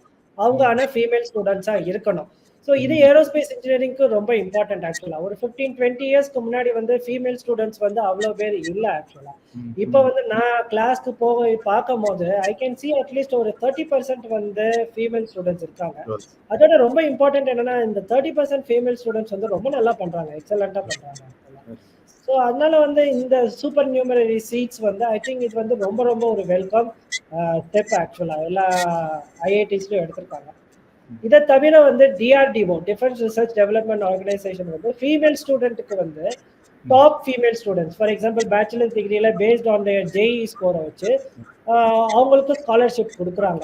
இந்த ஸ்காலர்ஷிப் டிஃப்ரெண்ட் லெவல்ஸ்ல இருக்கு. ஃபர்ஸ்ட் 3 முதல்ல 3 பேருக்கு ஒரு மாதிரி, அடுத்த 2 பேருக்கோ இல்லை அடுத்த 5 பேருக்கோ வேற வேற மாதிரி இருக்கு. இன் எனி கேஸ் உங்களுக்கு வந்து லெவல் ஆஃப் இந்த வேவர் வந்து இது ரொம்ப யூஸ்ஃபுல்லா இருக்கும் அவங்களோட ஸ்டடீஸ்க்கு. இது ஒன்று. இது வந்து நீங்க அந்த பேச்சுலர்ஸ் டிகிரி படிக்கிறதுக்கு மட்டும். இதை தவிர்த்துட்டு ஆப்பர்ச்சுனிட்டிஸ் என்னன்னா நீங்க பேச்சுலர்ஸ் டிகிரி நீங்க ஒரு இதுல படிக்கிறீங்க, ஒரு காலேஜ்ல படிக்கிறீங்க, வேற காலேஜ்ல என்ன நடக்குது அப்படிங்கிறதையும் நீங்க தெரிஞ்சுக்கிற ஆப்பர்ச்சுனிட்டிஸ் இருக்கு. ஒரு நல்ல ஆப்பர்ச்சுனிட்டி என்னன்னா டேட் ஃபெலோஷிப் சொல்லுவேன் ஆக்சுவலா. இது வந்து ஜெர்மன் ஃபெலோஷிப். அதாவது வந்து இந்தியாவில் இருக்கிற ஒரு ஸ்டூடெண்ட் வந்து ஜெர்மனியில் இருக்கிற ஒரு யூனிவர்சிட்டிஸ், அங்கே இருக்கிற டெக்னிக்கல் யூனிவர்சிட்டிஸ், ஃபார் எக்ஸாம்பிள் ஐஐடிஸ்க்கு ஈக்குவலண்ட்டாக அவங்களோட யூனிவர்சிட்டிஸ், டெக்னிக்கல் யூனிவர்சிட்டிஸில் நீங்கள் வந்து அரௌண்ட் 10 to 24 months நீங்கள் வந்து ஸ்பெண்ட் பண்ணலாம். ஸோ உங்களுக்கு எவ்ரி இயர் வந்து இதுக்கு அனௌன்ஸ்மெண்ட் வரும், இன்டர்நெட்டில் வரும். நீங்கள் அந்த ஃபெலோஷிப்க்கு அப்ளை பண்ணணும். ஓகே, அப்ளை பண்ணிவிட்டு அவங்களோட க்ரைட்டீரியா வந்து உங்களோட அகாடமிக் குவாலிஃபிகேஷன் நீங்கள் எப்படி பண்ணியிருக்கீங்க அதை வச்சு they will make a decision. ரொம்ப காம்படிட்டிவான ஒரு ஃபெலோஷிப் இது. அப்புறம் உங்களை ஹோஸ்ட் இருப்பாங்க, அவங்க வந்து உங்களை பற்றி என்ன சொல்கிறாங்க, ரெக்கமெண்டேஷன் எல்லாம் வச்சு they will make a decision. இது ஒரு நல்ல எக்ஸ்போஷர் கிடைக்கும் உங்களுக்கு. இந்தியால மட்டும் எப்படி படிக்கிறோம், நம்ம படிக்கிறோம்னு மட்டும் இல்லாம வெளிநாட்டிலயும் எப்படி படிப்பு சொல்லி கொடுக்குறாங்க, அதுல இருந்து நம்ம கத்துட்டு என்ன வரும் அதையும் வந்து நம்ம யூஸ் பண்ணிக்கலாம். இதே மாதிரி இதுக்கப்புறம் நீங்க வந்து வேலைக்கு சாரி நிறைய கம்பெனிஸ் வந்து சம்மர் இன்டர்ன்ஷிப்ஸ் ஆஃபர் பண்ணுவாங்க. ஸோ எப்படின்னா இப்போ என்ன பண்ணியிருக்காங்க அப்படின்னா the course has become so flexible. இப்போ நீங்க 6 months வந்து இன்டர்ன்ஷிப் வந்து ஒரு கம்பெனில போய் நீங்க பண்றீங்க அப்படின்னா அந்த 6 monthsக்கு உண்டான கோர்சஸோட ஈக்குவலன்ட் கிரெடிட்ஸா வந்து உங்களுக்கு வந்து உங்களோட கோர்சஸ்ல டிரான்ஸ்ஃபர் ஆகும். இட் மீன்ஸ் நீங்க இன்டர்ன்ஷிப்பை வந்து நீங்க ஒரு தனியா ஒரு ஆட் ஆனா உங்க டிகிரியோட ஆட் ஆனா பண்ணாம அந்த இன்டர்ன்ஷிப்பே உங்களுக்கு பார்ட் ஆஃப் த கோர்சஸ் ஆயிடும். ஸோ அதனால வந்து உங்களுக்கு டைம் சேவ் ஆயிடும். பிளஸ் உங்களுக்கு ஸ்டூடெண்ட்ஸ்க்கு வந்து உங்களுக்கு ஒரு ஸ்ட்ரெஸ் இருக்காது. அவங்க வந்து நம்ம சம்மர் ஹாலிடேஸ்ல தான் போய் இன்டர்ன்ஷிப் பண்ணணும் அந்த மாதிரிலாம் இருக்காது. அவங்க வந்து நார்மல் செமஸ்டர்ஸ்ல they can take a break and then go to the company. இந்த கம்பெனிக்கு ரொம்ப அட்வான்டேஜ் ஆக்சுவலா. ஸோ அவங்களும் வந்து இந்த ஸ்டூடெண்ட்ஸ் எப்படி இருக்காங்க அப்படின்னு அவங்க கேஜும் பண்ணிப்பாங்க. ரொம்ப சக்ஸஸ்ஃபுல்லாக அவங்க ப்ராஜெக்டை இம்ப்ளிமெண்ட் பண்ணிட்டாங்க, எல்லாம் பண்ணிட்டாங்க அப்படின்னா அந்த கம்பெனியே வந்து அந்த ஸ்டூடெண்ட்ஸ்க்கு வந்து at the end of fourth இயர்ல வந்து அவங்களுக்கு வந்து டைரக்டா ஜாப் ஆப்பர்ச்சுனிட்டி கொடுத்துருவாங்க. ஸோ இது வந்து 2 பேருக்குமே வின் சுச்சுவேஷன் மாதிரி, அந்த கம்பெனிக்கும் அந்த ஸ்டூடெண்ட்ஸுக்கும். நிறைய காலேஜஸ் வந்து இந்த மாதிரி விஷயத்த ப்ரொமோட் பண்றாங்க.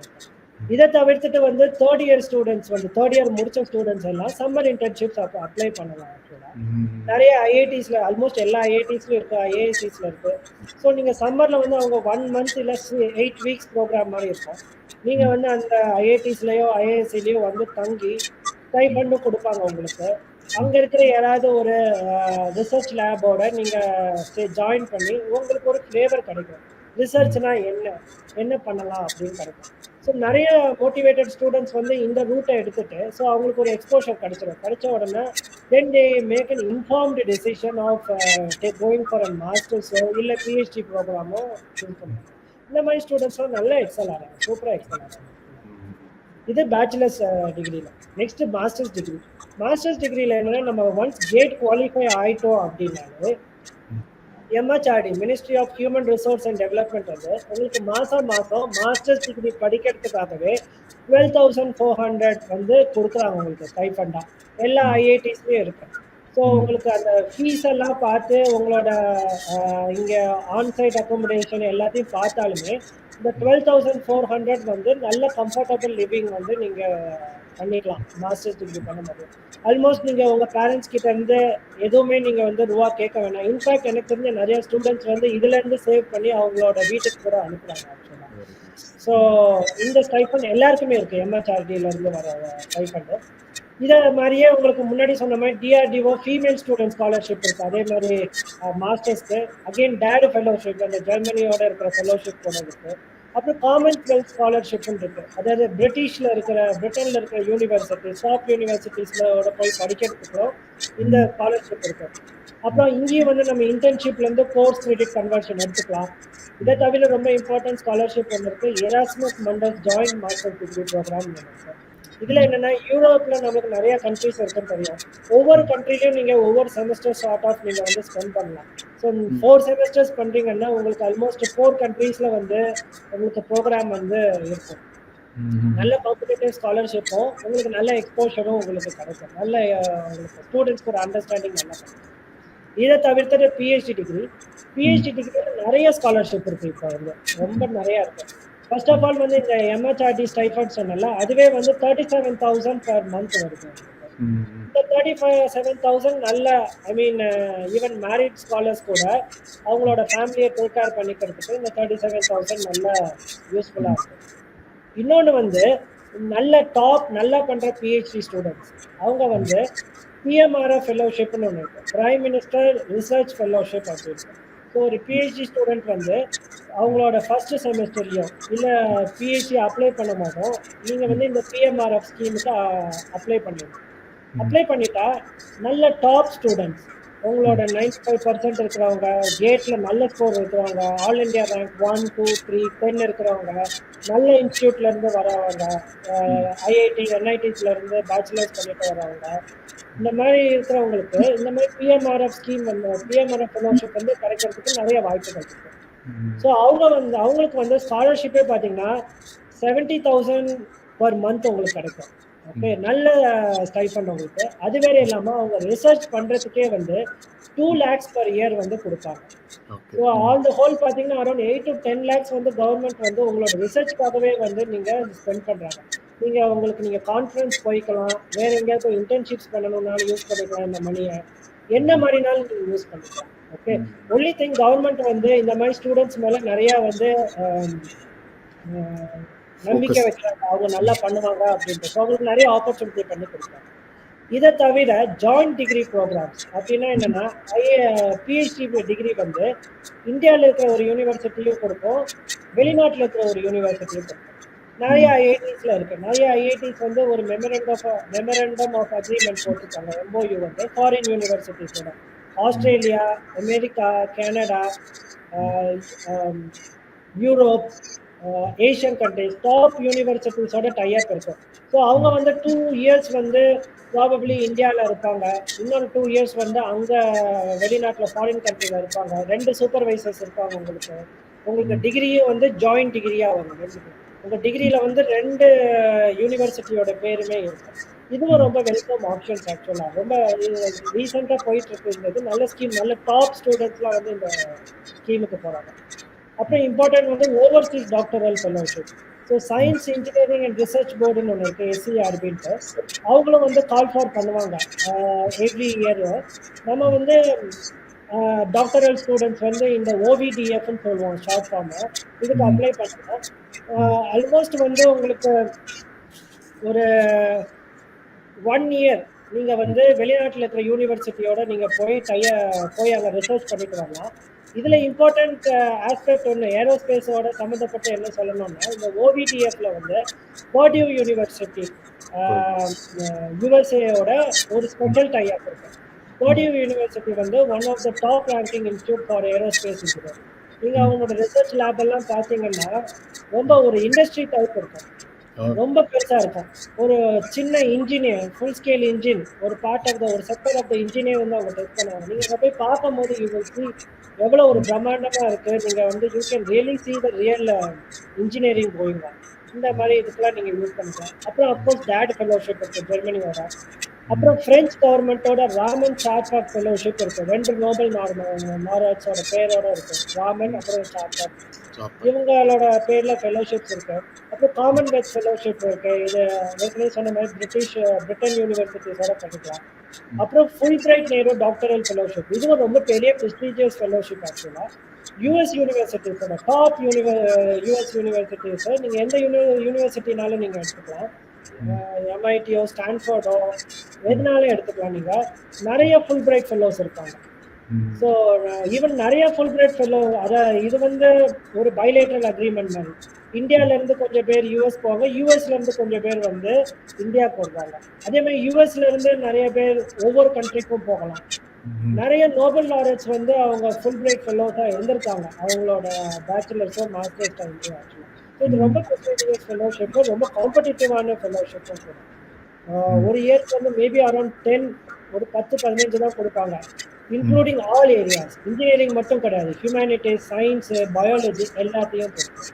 இன்னும் நிறைய ஆப்பர்ச்சுனிட்டிஸ் இருக்குது. ஒரு நல்ல மோட்டிவேட்டட் ஸ்டூடெண்ட் வந்து ஒன்ஸ் அவங்க எப்படி பண்ணணும்னு பிளான் பண்ணிட்டாங்கன்னா, லிட்டில் பிட் ஆஃப் பிளானிங், ஒரு 1 week நல்லா பிளான் பண்ணிட்டாங்கன்னா, தென் அதை எக்ஸிக்யூட் பண்ணாங்கன்னா I think they can go to எவ்வளோ ஹைட்ஸுக்கு போயிடலாம். ஓகே ஓகே, ஒரு இவ்வளவு வாய்ப்புகள் இருக்கிறது என்று நிறைய பேருக்கு தெரியறது இல்லை. பொது வெளியில இதை பற்றிய தகவல்களும் இல்லை. நீங்க சொன்ன இன்னொரு தகவல் வந்து இந்த மாதிரி IIT சிஸ்டத்துல படிக்கிற மாணவர்கள் 60-70% பேர் இப்படி கல்வி உதவித்தொகை பெற்றுதான் படிக்கிறார்கள் என்று சொன்னீங்க. அதுக்கப்புறமா அந்த சூப்பர் நியூமரி சீட்ஸ் அப்படின்ட்டு அங்கீகரிக்கப்பட்ட அந்த இடங்களினுடைய எண்ணிக்கையை தாண்டி கூடுதலாக மாணவிகளுக்கென்று சிறப்பாக பல துறைகளில் இது இருக்கிறது என்பது ஒரு கூடுதல் தகவல். அதுக்கப்புறமா வந்து ஸ்டூடெண்ட் எக்ஸ்சேஞ்ச் ப்ரோக்ராம் என்ற மாணவர் பரிமாற்ற திட்டம் வெளிநாட்டு பல்கலைக்கழகங்களோடும் நமது கல்வி நிலையங்களும் சேர்ந்து இருக்கிறது என்று பல தகவல்களை நீங்க சொன்னீங்க. ரொம்ப மிக சிறப்பான பதிவுகளாக அவைகள் இருந்தன. இப்ப வந்து பறவையை கண்டான் விமானம் படைத்தான் அப்படின்னாரு ஒரு கவிஞர். மீனை பார்த்து நம்ம நீந்த கத்துக்கிட்டோம், ஆனா பறவையை பார்த்து நம்மளால பறக்க முடியல. ஏன்னா மீனை பார்த்து எந்த விதமான உபகரணமும் இல்லாம நம்மால நீச்சல் அடிக்க முடியுது. ஆனா பறவையை பார்த்து என்னதான் அதை கூர்ந்து கவனித்தாலும் எந்த உபகரணங்களின் துணையும் இல்லாமல் நம்மால் பறக்க முடியாமல் போனது மனிதர்களால். ஆக அவங்களுக்கு மனிதர்களுக்கு பறக்க வேண்டும் என்ற ஆவல் ஏற்பட்டது. இப்போ நிறைய மாணவர்களுக்கு பறக்கணும், பைலட் ஆகணும்னு ஆசை. குழந்தையில நம்ம நிகழ்ச்சி துவக்கத்திலே சொன்னோம், இது ஒரு பெரிய ஒரு கனவாக ஏறக்குறைய பெரும்பாலான இந்திய குழந்தைகளின் கனவாக இருப்பது விமானி ஆவது. நீங்க ஒரு விமானத்துறை பேராசிரியர், ஏரோஸ்பேஸ் இன்ஜினியரிங், எப்படி ஒரு பைலட் ஆவது? எப்படி +2 படிச்சிருக்கணுமா, என்ன படிச்சிருக்கணும், மேல என்னென்ன செயல்களை அவர்கள் செய்ய வேண்டும்? கண்டிப்பா ஸ்லைட்ஸ் போயிடலாம் சார். சரி. ரைட். ஸோ நீங்க சொன்னது உண்மைதான் சார். ஆக்சுவலா வந்து என்னதான் பண்ணாலும் அந்த பைலட்டுக்கு இருக்கிற அட்ராக்ஷன் வந்து அது செஞ்ச இன்ஜினியருக்கு கிடையாது. ஏன்னா வந்து அந்த பைலட் தான் வந்து அதை ஆக்சுவலா ஓட்டுறது. ஸோ அதனால வந்து டிரைவ் பண்றது. ஸோ அதனால இந்த பைலட் வந்து it's a very important component ஆக்சுவலா. ஈவன் அவர் டிசைன் ஸ்டேஜ்லேயே வந்து அந்த மாதிரி பைலட்ஸ் இன்கார்பரேட் பண்ணிப்பாங்க. ஒரு ஏர்கிராஃப்ட் டிசைன் பண்ணும்போது டெஸ்ட் பைலட்னு சொல்லுவாங்க ஆக்சுவலா. ஸோ இது எல்லாத்துக்குமே வந்து ஃபர்ஸ்ட் ஸ்டெப் வந்து நீங்க ஒரு பைலட் ஆகணும். ஸோ பைலட் ஆகணும்னா ஃபர்ஸ்ட் என்ன குவாலிஃபிகேஷன் அப்படின்னா, நீங்க மினிமம் வந்து 12th ஸ்டாண்டர்ட் பாஸ் பண்ணிக்கணும். உங்க ஸ்கூல் எஜுகேஷனை கண்டிப்பா முடிச்சிருக்கணும். அது மட்டும் இல்லாம நீங்க பிசிக்ஸ், கெமிஸ்ட்ரி, மேத்தமெட்டிக்ஸ் அந்த சப்ஜெக்ட்ல வந்து ஒரு மினிமம் பர்சன்டேஜ் எடுத்திருக்கணும். 60% எடுத்திருக்கணும். இதை தவிர ரொம்ப இம்பார்ட்டன்ட் என்னன்னா, உங்களுக்கு மெடிக்கல் ஃபிட்னஸ் வந்து நல்லா இருக்கணும். அது வந்து ரொம்ப இம்பார்ட்டன்ட் தான். ஏன்னா வந்து பிளேன் வந்து ரொம்ப குரூஷியலான ஒரு விஷயம். ஏதாவது நடந்துச்சுன்னா கூட நம்ம பதட்டப்படக்கூடாது.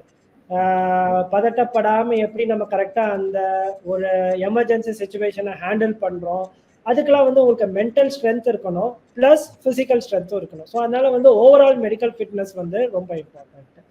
ஸோ இந்த கிரைட்டீரியா பேசிக் கிரைட்டீரியா இருந்ததுக்கு அப்புறம் உங்களுக்கு வந்து நீங்க லைசன்ஸ் வாங்கணும். பைலட் ஏர்கிராஃப்டை வந்து ஃப்ளை பண்ணணும் அப்படின்னா நம்ம லைசன்ஸ் வாங்கணும். 3 டைப்ஸ் ஆஃப் லைசன்ஸ் வந்து நம்மளுக்கு இருக்கு. ஸோ ஃபர்ஸ்ட் ஒன் வந்து பிரைவேட் பைலட் லைசன்ஸ். அதுதான் ஸ்டார்டிங் பாயிண்ட் உங்களுக்கு. இந்த பிரைவேட் பைலட் லைசன்ஸ் அப்படின்னா உங்களோட பிரைவேட் யூஸுக்கு, உங்க கார் லைசன்ஸ் மாதிரி உங்க காரை ஓட்டுறதுக்கு நீங்க ஒரு லைசன்ஸ் வாங்கி வச்சிருக்கீங்கல்ல நம்ம ஆர்டிஓ ஆஃபீஸ்ல, அந்த மாதிரி ஒரு லைசன்ஸ் வாங்கி வைக்கிறதா இருக்கிறதா பிரைவேட் பைலட் லைசன்ஸ். இது வந்து நீங்க நான் கமர்ஷியல் யூஸுக்கு தான் நீங்க பண்ண முடியும். ஃபார் எக்ஸாம்பிள், உங்க கார்ல உங்க ஃப்ரெண்டை வந்து ஒரு இடத்துல இருந்து ரயில்வே ஸ்டேஷனுக்கு ட்ராப் பண்றதோ, ஏர்போர்ட்டுக்கு ட்ராப் பண்றதோ, நீங்க வந்து அது ஒரு நான் கமர்ஷியல் பர்பஸா தான் நீங்க வந்து பண்ணுவீங்க. ஸோ அதே மாதிரி பண்றது தான் வந்து உங்களுக்கு இந்த பிரைவேட் பைலட் லைசன்ஸ் இருந்துச்சுன்னா நீங்க அந்த மாதிரி செய்யலாம். இது மோஸ்டா வந்து சின்ன ஏர்பிளைன்ஸ்க்கு தான் இது வந்து சூட்டபிளா இருக்கும். நம்ம எக்ஸ்பெக்ட் பண்ற மாதிரி ஸ்மால் ஏர்பிளைன்ஸ் இல்லை ஹெலிகாப்டர்ஸ் தான் இது பண்ணணும். 40 hours ஆஃப் சோலோ ஃப்ளைட் வந்து நீங்க பண்ணிருக்கணும், ஃப்ளைட் டைம் பண்ணிருக்கணும். இதெல்லாம் பண்ணியிருந்தீங்கன்னா நீங்க ஒரு எக்ஸாம்க்கு அப்பியர் ஆவீங்க. அதுக்கப்புறம் டெஸ்ட் பண்ணுவாங்க. டிஜிசிஏ அப்படின்ட்டு directorate general of civil aviation, அவங்க வந்து they will make a test. அதுக்கப்புறம் பேஸ்ட் ஆன் த டெஸ்ட் வந்து they will give you license. உங்களுக்கு இந்த லைசன்ஸ் கொடுப்பாங்க, பிரைவேட் பைலட் லைசன்ஸ். இதுதான் உங்களோட first entry step. So once இந்த ஸ்டெப்பு முடிஞ்சதுக்கப்புறம் தென் வந்து நீங்கள் நெக்ஸ்ட் ஸ்டெப்புக்கு போகலாம். அந்த ஸ்டெப்பு வந்து உங்களுக்கு கமர்ஷியல் பைலட் லைசன்ஸ். இப்போ இந்த கமர்ஷியல் பைலட் லைசன்ஸ் எப்படின்னா, நீங்கள் கமர்ஷியல் பர்பஸ்க்கு இந்த லைசன்ஸை யூஸ் பண்ணிக்கலாம். ஃபார் எக்ஸாம்பிள், நீங்கள் ஒரு சேலரி ஏர்ன் பண்ணிக்கலாம். நீங்கள் ஒரு ஏர்லைனில் பைலட்டாக இருக்கீங்க அப்படின்னா நீங்கள் பேசஞ்சர் ஏர்பிளைனை வந்து ஃப்ளை பண்ணலாம். நீங்கள் அதுக்கு இந்த லைசன்ஸ் வந்து இம்பார்ட்டன்ட். இந்த லைசன்ஸ் கிடைக்கணும்னா நீங்கள் ஃபர்ஸ்ட் பிரைவேட் லைசன்ஸ் உங்களுக்கு இருந்திருந்தா தான் நீங்கள் இந்த லைசன்ஸ்க்கு அப்ளை பண்ண முடியும். இதில் வந்து நீங்கள் லார்ஜர் ஏர்பிளைன்ஸை வந்து ஹேண்டில் பண்ணலாம். போயிங், ஏர்பஸ், பேசஞ்சர் ஏர்பிளைன்ஸ் எல்லாம் யூஸ் பண்ணலாம், ஹேண்டில் பண்ணலாம். நிறைய ஏர்லைன்ஸ்லேயும் உங்களுக்கு கிடைக்கும். அதே மாதிரி உங்களுக்கு இந்த ட்ரைனிங் ப்ரொசீஜரும் வந்து உங்களுக்கு ஸ்லைட்லி வந்து லாங்கர். ப்ரைவேட் பைலட் லைசன்ஸோட 200 hours ஆஃப் ஃப்ளைட் டைம் நீங்கள் பண்ணியிருக்கணும் மினிமம். இதில் 100 hours வந்து சோலோ ஃப்ளைட் டெஸ்ட்டே நீங்கள் பண்ணியிருக்கணும். இது எல்லாம் வந்து சிவிலியன் அப்ளிகேஷன்ஸ். இதை தவிர உங்களுக்கு வந்து ஒரு பெரிய பேஷன், ஆர்ம்டு ஃபோர்ஸில் ஒரு பேஷன் இருந்துச்சு அப்படின்னா you can go for a combat aircraft, இல்லை ஹெலிகாப்டர், காம்பேட் ஹெலிகாப்டர் பைலட்டாக நீங்கள் பண்ணலாம். அதுக்கு வந்து தேர் ஆர் 4 avenues, 4 விதமாக நீங்கள் என்டர் ஆகலாம். ஃபர்ஸ்ட் ஒன் வந்து நீங்கள் NDA, நேஷனல் டிஃபென்ஸ் அகாடமி, அந்த அகாடமிக்கு வந்து நீங்கள் அந்த அகாடமி வழியாக உள்ளே போகலாம். அந்த அகாடமி என்ன பண்ணும் அப்படின்னா, it is a joint recruitment for all the armed forces. Army, navy, air force இந்த மூணுத்துக்கும் வந்து ஜாயிண்டா ரெக்ரூட் பண்ணுவாங்க. இந்த டீடைல்ஸ் வந்து யூபிஎஸ்சி வெப்சைட்ல வரும், யூனியன் பப்ளிக் சர்வீஸ் கமிஷன்ட்டு. இதுல வந்து உங்களுக்கு பேசிக் எலிஜிபிலிட்டி கிரைட்டீரியா வந்து +2 நீங்க முடிச்சிருக்கணும். பிசிக்ஸ் மேக்ஸ்ல 60% வாங்கியிருக்கணும். ஃபர்ஸ்ட் வந்து ஒரு என்ட்ரன்ஸ் எக்ஸாம் இருக்கும், அதை பாஸ் பண்ணிட்டா மெடிக்கல் டெஸ்ட் இருக்கும், அப்புறம் ஒரு இன்டர்வியூ இருக்கும். அப்புறம் இந்த இன்டர்வியூ ட்ரைனிங் எல்லாம் முடிச்சதுக்கு அப்புறம் உங்களோட மார்க்ஸை வச்சு நீங்க வந்து சாய்ஸ் கொடுப்பீங்க. You want to go in air force போகணுமா, நேவி போகணுமா, இல்ல ஆர்மி போகணுமா, அந்த வேகன்சியை பொறுத்து you will be put in that particular choice. இது வந்து ஒரு அவென்யூ. நெக்ஸ்ட் அவென்யூ வந்து சிடிஎஸ்சி அப்படின்ட்டு கம்பைன்டு டிஃபென்ஸ் சர்வீஸ் எக்ஸாமினேஷன்ஸ். இதுவும் யூபிஎஸ்சி தான் கண்டக்ட் பண்ணுவாங்க. It is also very similar to NDA, armed forces recruitment. But இதுல வந்து என்னன்னா ஏதாவது ஒரு டிகிரி பண்ணியிருக்கணும். ஸோ இதில் பாஸ் ஆகி என்ட்ரன்ஸ் அட்மிஷன் கிராக் பண்ணி உள்ளே போகிறவங்க எல்லாரும் அந்த ட்ரைனிங் முடிஞ்சதுக்கப்புறம் they become officers in the armed forces. அதுவும் நீங்கள் one area that you can take this இந்த காம்பேட் பைலட் ஆகிறதுக்கு. இதை தவிர இந்தியன் ஏர்ஃபோர்ஸ் வந்து ஸ்பெஷல் என்ட்ரி வச்சுருக்காங்க. உங்களுக்கு வந்து என்சிசியில் வந்து சீனியர் செக்ஷன் சி சர்டிஃபிகேட் வச்சுருந்தீங்கன்னா அதுக்கு வந்து again you have to make an exam, but அது ஒரு ஸ்பெஷல் என்ட்ரி எக்ஸாம் மாதிரி. அதை தவிர்த்துட்டு உங்களுக்கு வந்து ஏஎஃப் கேப்டன் ஒன்று இருக்கு, ஏர்ஃபோர்ஸ் அகாடமியோட ஒரு எக்ஸாம் இருக்கு. அந்த எக்ஸாமையும் நீங்க எழுதி நீங்க இப்போ ஒன்ஸ் நீங்க என்டர் ஆயிட்டீங்கன்னா you can go for this combat aircraft இந்த பைலட் ஆகலாம். அவங்க வந்து அவங்களே வந்து உங்களுக்கு சொல்லி கொடுத்துருவாங்க எப்படி நீங்க ஏர்பிளைன் வந்து ஹேண்டில் பண்ணணும், எப்படி நீங்க வந்து எமர்ஜென்சி சிச்சுவேஷன் ஹேண்டில் பண்ணணும், எல்லாமே உங்களுக்கு வந்து இட்ஸ் அ காம்ப்ரிஹென்சிவ் கோர்ஸ், ரொம்ப ரிகரஸ் கோர்ஸும் கூட ஆக்சுவலா. ஸோ நிறைய இன்ஜினியரிங் நீங்க போனதுக்கு அப்புறம் கூட நம்ம நினைப்போம் நம்ம நிறைய இன்ஜினியரிங் கோர்ஸ் கூட கொஞ்சம் ஈஸியா இருக்கும். பட் இந்த மாதிரி கோர்சஸ், ஆன்சைட் கோர்சஸ் வந்து இட் பிகம்ஸ் வெரி டஃப். ஓவராலா வந்து நம்மளுக்கு ஒரு மரியாதை வந்துடும் இந்த கோர்ஸ் பண்ணோம். அட்லீஸ்ட் நீங்க அங்க போய் பார்த்தாலே வந்து நம்மளோட ஆர்ம்டு ஃபோர்ஸஸ் மேல நம்மளுக்கு ஒரு பெரிய ரெஸ்பெக்ட் வந்துடும். நம்ம இப்ப வேணா என்ன பண்ணலாம் அப்படின்னா ஒரு வீடியோ ஒன்று நம்ம பிளே பண்ணலாம். இந்த வீடியோல வந்து இந்த ஒரு ஏர்கிராஃப்ட்ல உள்ள போய் நம்ம பண்றதுக்கு முன்னாடி நம்ம இந்த ஃப்ளை பண்றதுக்கு முன்னாடி ஒரு சிமுலேட்டர் அப்படின்னு ஒன்று சொல்லுவாங்க. கிரவுண்ட்லேயே வந்து ஏர்கிராஃப்ட்ல என்ன நடக்குதோ வந்து அது சிமுலேஷன் பண்ணுவாங்க. நீங்க பாத்தீங்கன்னா ஒரு கேஜ் மாதிரி இருக்கு, அந்த கேஜ்குள்ள வந்து மனுஷங்க இருப்பாங்க. அந்த கேஜுக்குள்ள இருக்கிற வீடியோ வந்து லெஃப்ட்ல உங்களுக்கு தெரியுது. அந்த கேஜ்ல வந்து உங்களுக்கு வர்ச்சுவல் ரியாலிட்டியில வந்து ஒரு காக்பீட்ல இருந்து பார்த்தா எப்படி இருக்கும், அந்த காக்பீட்டோட கண்ட்ரோல் சிஸ்டம்ஸ் எல்லாமே அதுல இருக்கும்.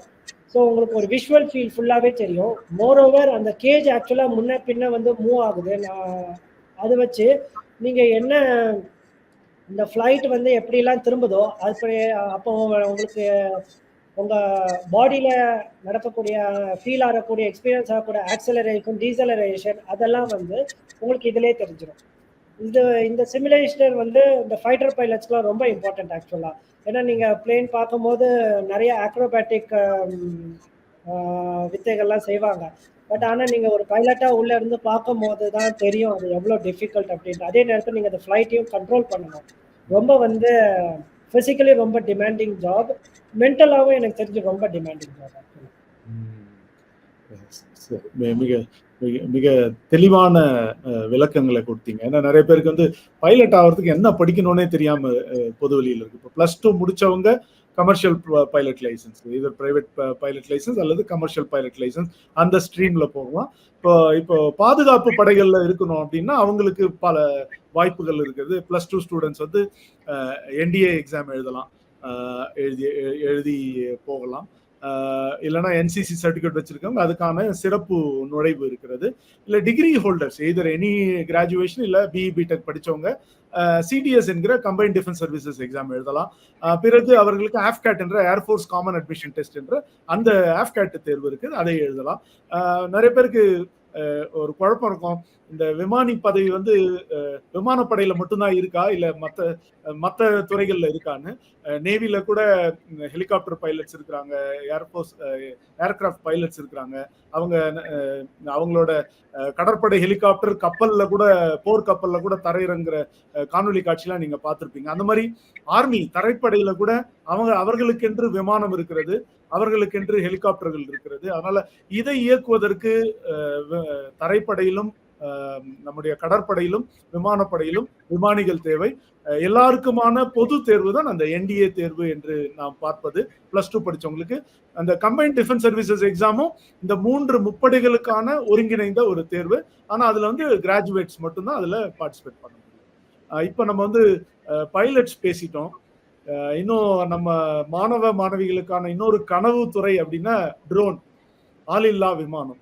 ஆளில்லா விமானம் நம்ம வந்து நம்ம ஸ்கூல்ல இருந்தே மாணவர்கள் பண்றாங்க, கல்லூரியில நிறைய மாணவர்கள் பண்றத நீங்களும் பார்த்திருப்பீங்க, நானும் பார்த்திருக்கேன். இப்ப வந்து ஒரு ட்ரோன் பைலட் ஆகணும்னா என்ன பண்ணணும், அதை நீங்க விரிவா சொல்லலாம். கண்டிப்பா ஸ்லைட்ஸுக்கு போயிடலாம். இப்போ ட்ரோன் ஏரியா வந்து நல்லா எமர்ஜ் ஆகி வந்துட்டு இருக்கிற ஃபீல்டு. ஸ்லைட்ஸ் போயிடலாம் சார்.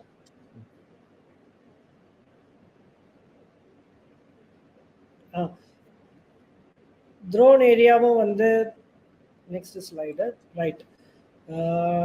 இப்போ வந்து ட்ரோன் பைலட்ஸ்க்கு வந்து நிறைய டிமாண்ட்ஸ் இருக்குது. எஸ்பெஷலி நிறைய ஸ்டார்ட் அப்ஸ், நிறைய கம்பெனிஸ், நிறைய இண்டஸ்ட்ரீஸில் வந்து நிறைய ஆப்பர்ச்சுனிட்டிஸ் இருக்குது. அதனால் நிறைய பேர் வந்து ட்ரோன் பைலட் ஆகணும்னு விரும்புகிறாங்க. இது ஏர்கிராஃப்ட் பைலட்டோட ரிலேட்டிவாக கொஞ்சம் ஈஸி தான். நம்ம வந்து இதுக்கு 10th வந்து படிச்சிருந்தா போதும். அதுக்கப்புறம் நீங்கள் இங்கே வந்து உங்களுக்கு ரிமோட் பைலட் லைசன்ஸ் REPL அப்படின்னு உங்களுக்கு வந்து கிடைக்கும். இது 3 கேட்டகரி வந்து இருக்குது.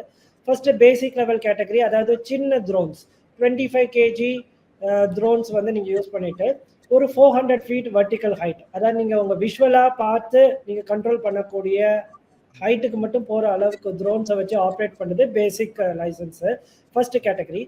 செகண்ட் கேட்டகரி வந்து கொஞ்சம் ஸ்லைட்லி ஹெவியர் ட்ரோன்ஸ், 150 kg வரைக்கும் நீங்கள் ட்ரோன்ஸை பறக்கலாம். ஹைட்டும் வந்து 400 feetக்கு மேலேயும் பறக்கலாம். ஸோ அப்போ வந்து ப்ராபப்ளி உங்களுக்கு விஷுவலாக மட்டுமே உங்களால் பண்ணிட முடியாது. உங்களுக்கு கொஞ்சம் வந்து மற்ற நேவிகேஷன் இன்ஸ்ட்ருமெண்ட்டை யூஸ் பண்ணியும் நீங்கள் இந்த ட்ரோன்ஸை வந்து நீங்கள் ஃப்ளை பண்ணணும். நம்ம தேர்ட் கேட்டகரி வந்து ஹெவி ட்ரோன்ஸ் 150 kgக்கு மேலே, அப்புறம் லாங் ஹையர் ஆல்டிடியூட்ஸ்க்கு போகிற மாதிரியும் நீங்கள் எடுத்துக்கலாம். அதுக்கப்புறம் இதை தவிர வந்து இந்த ட்ரோன் பைலட் ஆகிறதுக்கு இன்ஸ்ட்ரக்டர்ஸ் இருப்பாங்கல்ல, அந்த மாதிரியும் வந்து நீங்கள் அப்ளை பண்ணிக்கலாம். அதுக்கு வந்து நீங்கள் you have to right 1 DGCA exam எழுதணும். இது போத் ஓரல் எக்ஸாமும் இருக்குது, ரிட்டன் எக்ஸாமும் இருக்குது. இந்த ட்ரோன் பைலட் ஆகணும் அப்படின்னா உங்களுக்கு வந்து அரௌண்ட் ஒரு 1 week சார்ட் ஆஃப் உங்களுக்கு தேவைப்படும். ஃபர்ஸ்ட் 2 days வந்து தியரி கோர்ஸாக இருக்கும். அப்புறம் வந்து லாஸ்ட் 3 days வந்து நெக்ஸ்ட் 3 days உங்களுக்கு ப்ராக்டிக்கல் கோர்சஸ் இருக்கும். உங்கள் தியரியில் வந்து ஃபர்ஸ்ட் ட்ரோன் லாஸ், நிறைய இப்போ ட்ரோன்ஸ் வர்றதுனால அது சம்மந்தப்பட்ட லாஸ் ரூல்ஸ் என்ன, எப்படி ட்ரோன் ஃப்ளை பண்ணணும், அப்புறம் technical aspects, basic flight principles of drone எப்படி பறக்குது, அப்புறம் ட்ரோனோட நம்ம எப்படி கம்யூனிகேட் பண்ணுறோம், நம்ம கையில் ஒரு ரிமோட் வச்சுருக்கோம், அந்த ரிமோட் வந்து எப்படி அந்த ட்ரோனோட கனெக்ட் ஆகுது, அப்புறம் நிறைய டைப்ஸ் ஆஃப் ட்ரோன்ஸ் நம்ம பார்த்துருப்போம். ஒரு ஏர்பிளைன் மாதிரியே இருக்கிற ஒரு ட்ரோன் இருக்குது, அப்புறம் வந்து ரோட்டர் கிராஃப்ட் ஹெலிகாப்டர் மாதிரி ஒரு ட்ரோன்ஸ் இருக்குது, அப்புறம் இந்த ரெண்டுத்தையும் கம்பைன் ஆகிருக்கிற மாதிரி ட்ரோன்ஸ் வந்துருக்கு. இன்னும் புது டைப் ஆஃப் ட்ரோன்ஸ் வந்து நாளுக்கு நாள் வந்துட்டு இருக்கு. ஸோ எல்லாமே எப்படி வேலை செய்யுது, அதோட தியரி அண்டர்ஸ்டாண்டிங் நம்மளுக்கு தெரியும். அப்புறம் வந்து ஒவ்வொரு வெதரில் எப்படி ஆப்ரேட் பண்ணுறது, அப்புறம் ட்ரோன்லேருந்து எக்ஸ்ட்ராக்ட் பண்ணுற டேட்டாவை எப்படி அனலைஸ் பண்ணுறது, ஒரு இமேஜ் இருந்துச்சுன்னா அதை எப்படி அனலைஸ் பண்ணுறது, அதெல்லாம் சொல்லிக் கொடுப்பாங்க. அதுக்கப்புறம் you have to take one exam. இந்த 2 days முடிஞ்சதுக்கப்புறம், இந்த எக்ஸாம் முடிஞ்சதுக்கப்புறம் எக்ஸாமை நீங்கள் சக்ஸஸ்ஃபுல்லாக pass ஆகிட்டீங்கன்னா then they will take you for a practical training. அந்த ப்ராக்டிக்கல் ட்ரைனிங் பார்த்தீங்கன்னா ஃபர்ஸ்ட் ஃப்ளைட் சிமுலேட்டரில் வந்து உங்களுக்கு சொல்லிக் கொடுப்பாங்க எப்படி ட்ரோன்ஸை வந்து ஆப்ரேட் பண்ணுறது, மேனுவர் பண்ணுறது, அப்புறம் டேக் ஆஃப் பண்ணுறது, லேண்ட் பண்ணுறது. ஒன்ஸ் அது முடிஞ்சதுக்கப்புறம் ஒரு சின்ன ட்ரோனை எப்படி நீங்களே அசம்பிள் பண்ணுறது, என்ன இம்பார்ட்டன்ட் ஆஸ்பெக்ட்ஸை வந்து நம்ம இந்த ட்ரோனை வந்து ட்ரோனில் பார்த்துக்கணும். ஒன்ஸ் அதுக்கப்புறம் வந்து ஃபர்ஸ்ட் ஃப்ளையிங் வித் இன்ஸ்ட்ரக்டர், 2 பேரும் பக்கத்தில் இருப்பாங்க. உங்களுக்கு ஒரு ரிமோட் இருக்கும், பக்கத்தில் இருக்கிற இன்ஸ்ட்ரக்டருக்கு இன்னொரு ரிமோட் இருக்கும். இப்போ நீங்கள் வந்து ஏதாவது ஒரு தப்பு பண்ணால் அந்த இன்ஸ்ட்ரக்டர் வந்து he will take over and then he will be able to take the drone to the safe location. அந்த மாதிரி பண்ணுவோம். ஒன்ஸ் நீங்கள் இனிஷியல் பார்ட் நல்லா பண்ணிட்டீங்கன்னா அப்புறம் நீங்கள் வந்து சோலோ ஃப்ளையிங் பண்ணணும் கொஞ்சம் நேரத்துக்கு பண்ணி, அதுக்கப்புறம் அந்த இன்ஸ்ட்ரக்டர் வந்து எல்லாம் கரெக்டாக இருக்குது அப்படின்னு முடிவு பண்ணிட்டாங்க. Then you will go for a practical test முடிஞ்சதுக்கப்புறம் then you will get a drone pilot licence. Almost over 1 week you will be able to finish this course. மிகச் சிறப்பு. இப்போ வந்து 10ஆம் வகுப்பு படித்தவர்கள் ட்ரோன் பைலட் ஆகலாம். ஒரு 5 நாள் அவர்களுக்கு பயிற்சி, தியரியும் இருக்கும், பிராக்டிக்கல் ஃப்ளையிங் ட்ரைனிங்கும் இருக்கும். அதுதான் நீங்க சொன்ன தகவல். இப்போ வந்து எவ்வளவு செலவாகும் ரெண்டு பேருக்கும்? நம்ம அந்த முன்னாடி பைலட், கமர்ஷியல் பைலட்டுக்கும் ட்ரோன் பைலட் கோர்ஸ் முடிக்கணும்னா, அந்த பயிற்சி எல்லாம் முடிக்கணும்னா எவ்வளவு கல்வி கட்டணம், எவ்வளவு செலவாகணும்? சார் ஸ்லைட்ஸ்க்கு போயிடலாம். நெக்ஸ்ட் ஸ்லைட்ல அதோட டீடைல்ஸும் இருக்கு. ரைட். ஓகே. ஸோ இதில் பார்த்தீங்கன்னா ஃபர்ஸ்ட் நம்ம பைலட்டை பற்றி முடிச்சிருவோம். இப்போ நம்ம பைலட் பண்ணோன்னா நான் சொன்ன வந்து ஃபர்ஸ்ட் வந்து ஏர்ஃபோர்ஸ்க்கு போயிடலாம். இந்தியன் ஏர்ஃபோர்ஸ், அதாவது என்டிஏ வழியாவோ ஏதோ ஒரு ரூட்ல போயிடலாம். அதை தவிர நம்ம சிவில் பைலட் ஆகணும்னா நம்ம ஃபர்ஸ்ட் ஒரு ஃப்ளையிங் ஸ்கூல்ல வந்து ஜாயின் பண்ணணும். இந்த ஃப்ளையிங் ஸ்கூல் அகெயின் வந்து உங்களுக்கு கவர்மெண்ட் ஸ்கூல்ஸ் இருக்கு, அப்புறம் ப்ரைவேட் ஸ்கூல்ஸ் இருக்கு. தமிழ்நாட்டில் வந்து கவர்மெண்ட் ஸ்கூல்ஸ் இல்லை, பட் ஆனால் நம்ம நியர்பை ஏரியாவில் வந்து ஆந்திர பிரதேஷ்லையோ இன்னும் கொஞ்சம் நார்த்துக்கு போனால் நிறைய ஃப்ளையிங் ஸ்கூல்ஸ் வந்து அவைலபிளாக இருக்கு. ஓவரால் டியூரேஷன் வந்து பார்த்தா அந்தந்த கேண்டிடேட்ஸை பொறுத்து 6 monthsல, அப்புறம் என்ன டைப் லைசன்ஸ் அவங்க அப்ளை பண்ணுறாங்கிறத பொறுத்து 6 monthsலேருந்து 24 months வரைக்கும், 2 years வரைக்கும் உங்களுக்கு ஆகும். எலிஜிபிலிட்டி ஏற்கனவே சொன்ன மாதிரி தான் 12th முடிச்சிருக்கணும், ஃபிசிக்ஸ் கெமிஸ்ட்ரி மேக்ஸ் பண்ணியிருக்கணும். அப்புறம் இந்த எக்ஸாம்ஸ் கவர்மெண்ட் ஸ்கூல்ஸ்க்கு போகணுன்னா நம்ம ஒரு காம்படேட்டிவ் எக்ஸாம் எழுதணும். நீங்கள் என்டிஏ யூபிஎஸ்சி வைக்கிற எக்ஸாம் எழுதணும் ஃபார் டிஃபென்ஸ் பைலட்ஸ் ஆகணும்னா. அதை தவிர பைலட் காமன் என்ட்ரன்ஸ் டெஸ்ட்னு ஒன்று இருக்குது. அதுக்கப்புறம் ஏஎம்இ, ஏர்கிராஃப்ட் மெயின்டெனன்ஸ் இன்ஜினியரிங், அவங்களோட என்ட்ரன்ஸ் சிஸ்டமும் இருக்குது, காமன் என்ட்ரன்ஸ் டெஸ்ட்டும் இருக்குது. இதை வச்சு அப்புறம் உங்களுக்கு ரேங்கிங் போடுவாங்க. இந்த ரேங்கிங்கை வச்சு when you can choose which flying schoolனு பார்க்கலாம். ஒரு அரௌண்ட் ஒரு 35 ஃப்ளையிங் ஸ்கூல்ஸாக இருக்குது, டிஜிசி அப்ரூவ் பண்ண ஸ்கூல்ஸு. ஸோ ஒவ்வொன்றுத்துக்குமே வந்து இன்டர்நெட்டில் வந்து நிறையா டீட்டெயில்ஸ் இருக்குது என்ன பண்ணணும் அப்படின்ட்டு. இப்போ ஓவராலாக ஃபீஸ் பார்த்தோம் அப்படின்னா, ஏன்னா நம்ம ஏர்கிராஃப்டை வந்து ஒரு 200 hours இல்லை ஒரு 100 hours ஆப்ரேட் பண்ணணுங்கிறதுனால அந்த ஏர்கிராஃப்டோட ஃபஸ்ட்டு வந்து ரெண்ட்டு, அதுக்கப்புறம் நீங்கள் யூஸ் பண்ணும்போது நடக்கக்கூடிய மெயின்டெனன்ஸு ரொம்ப இம்பார்ட்டன்ட். அந்த ஏர்கிராஃப்டோட ஃபியூவல், சொல்லிக் கொடுக்குற இன்ஸ்ட்ரக்டர், அவரோட டைமு. ஸோ இதெல்லாம் நீங்கள் வச்சு பார்க்கும்போது இந்த கோர்ஸ் வந்து கொஞ்சம் எக்ஸ்பென்சிவாக ஆகிடுது. உங்களுக்கு அரௌண்ட் 20 to 40 lakhs ஆகிடுது. இன்கேஸ் நீங்கள் ஒரு ப்ரைவேட் ஸ்கூலுக்கு போனீங்கன்னா, ஃப்ளையிங் ஸ்கூலுக்கு போனீங்கன்னா கொஞ்சம் வந்து ஜாஸ்தியாக ஆகிடுது.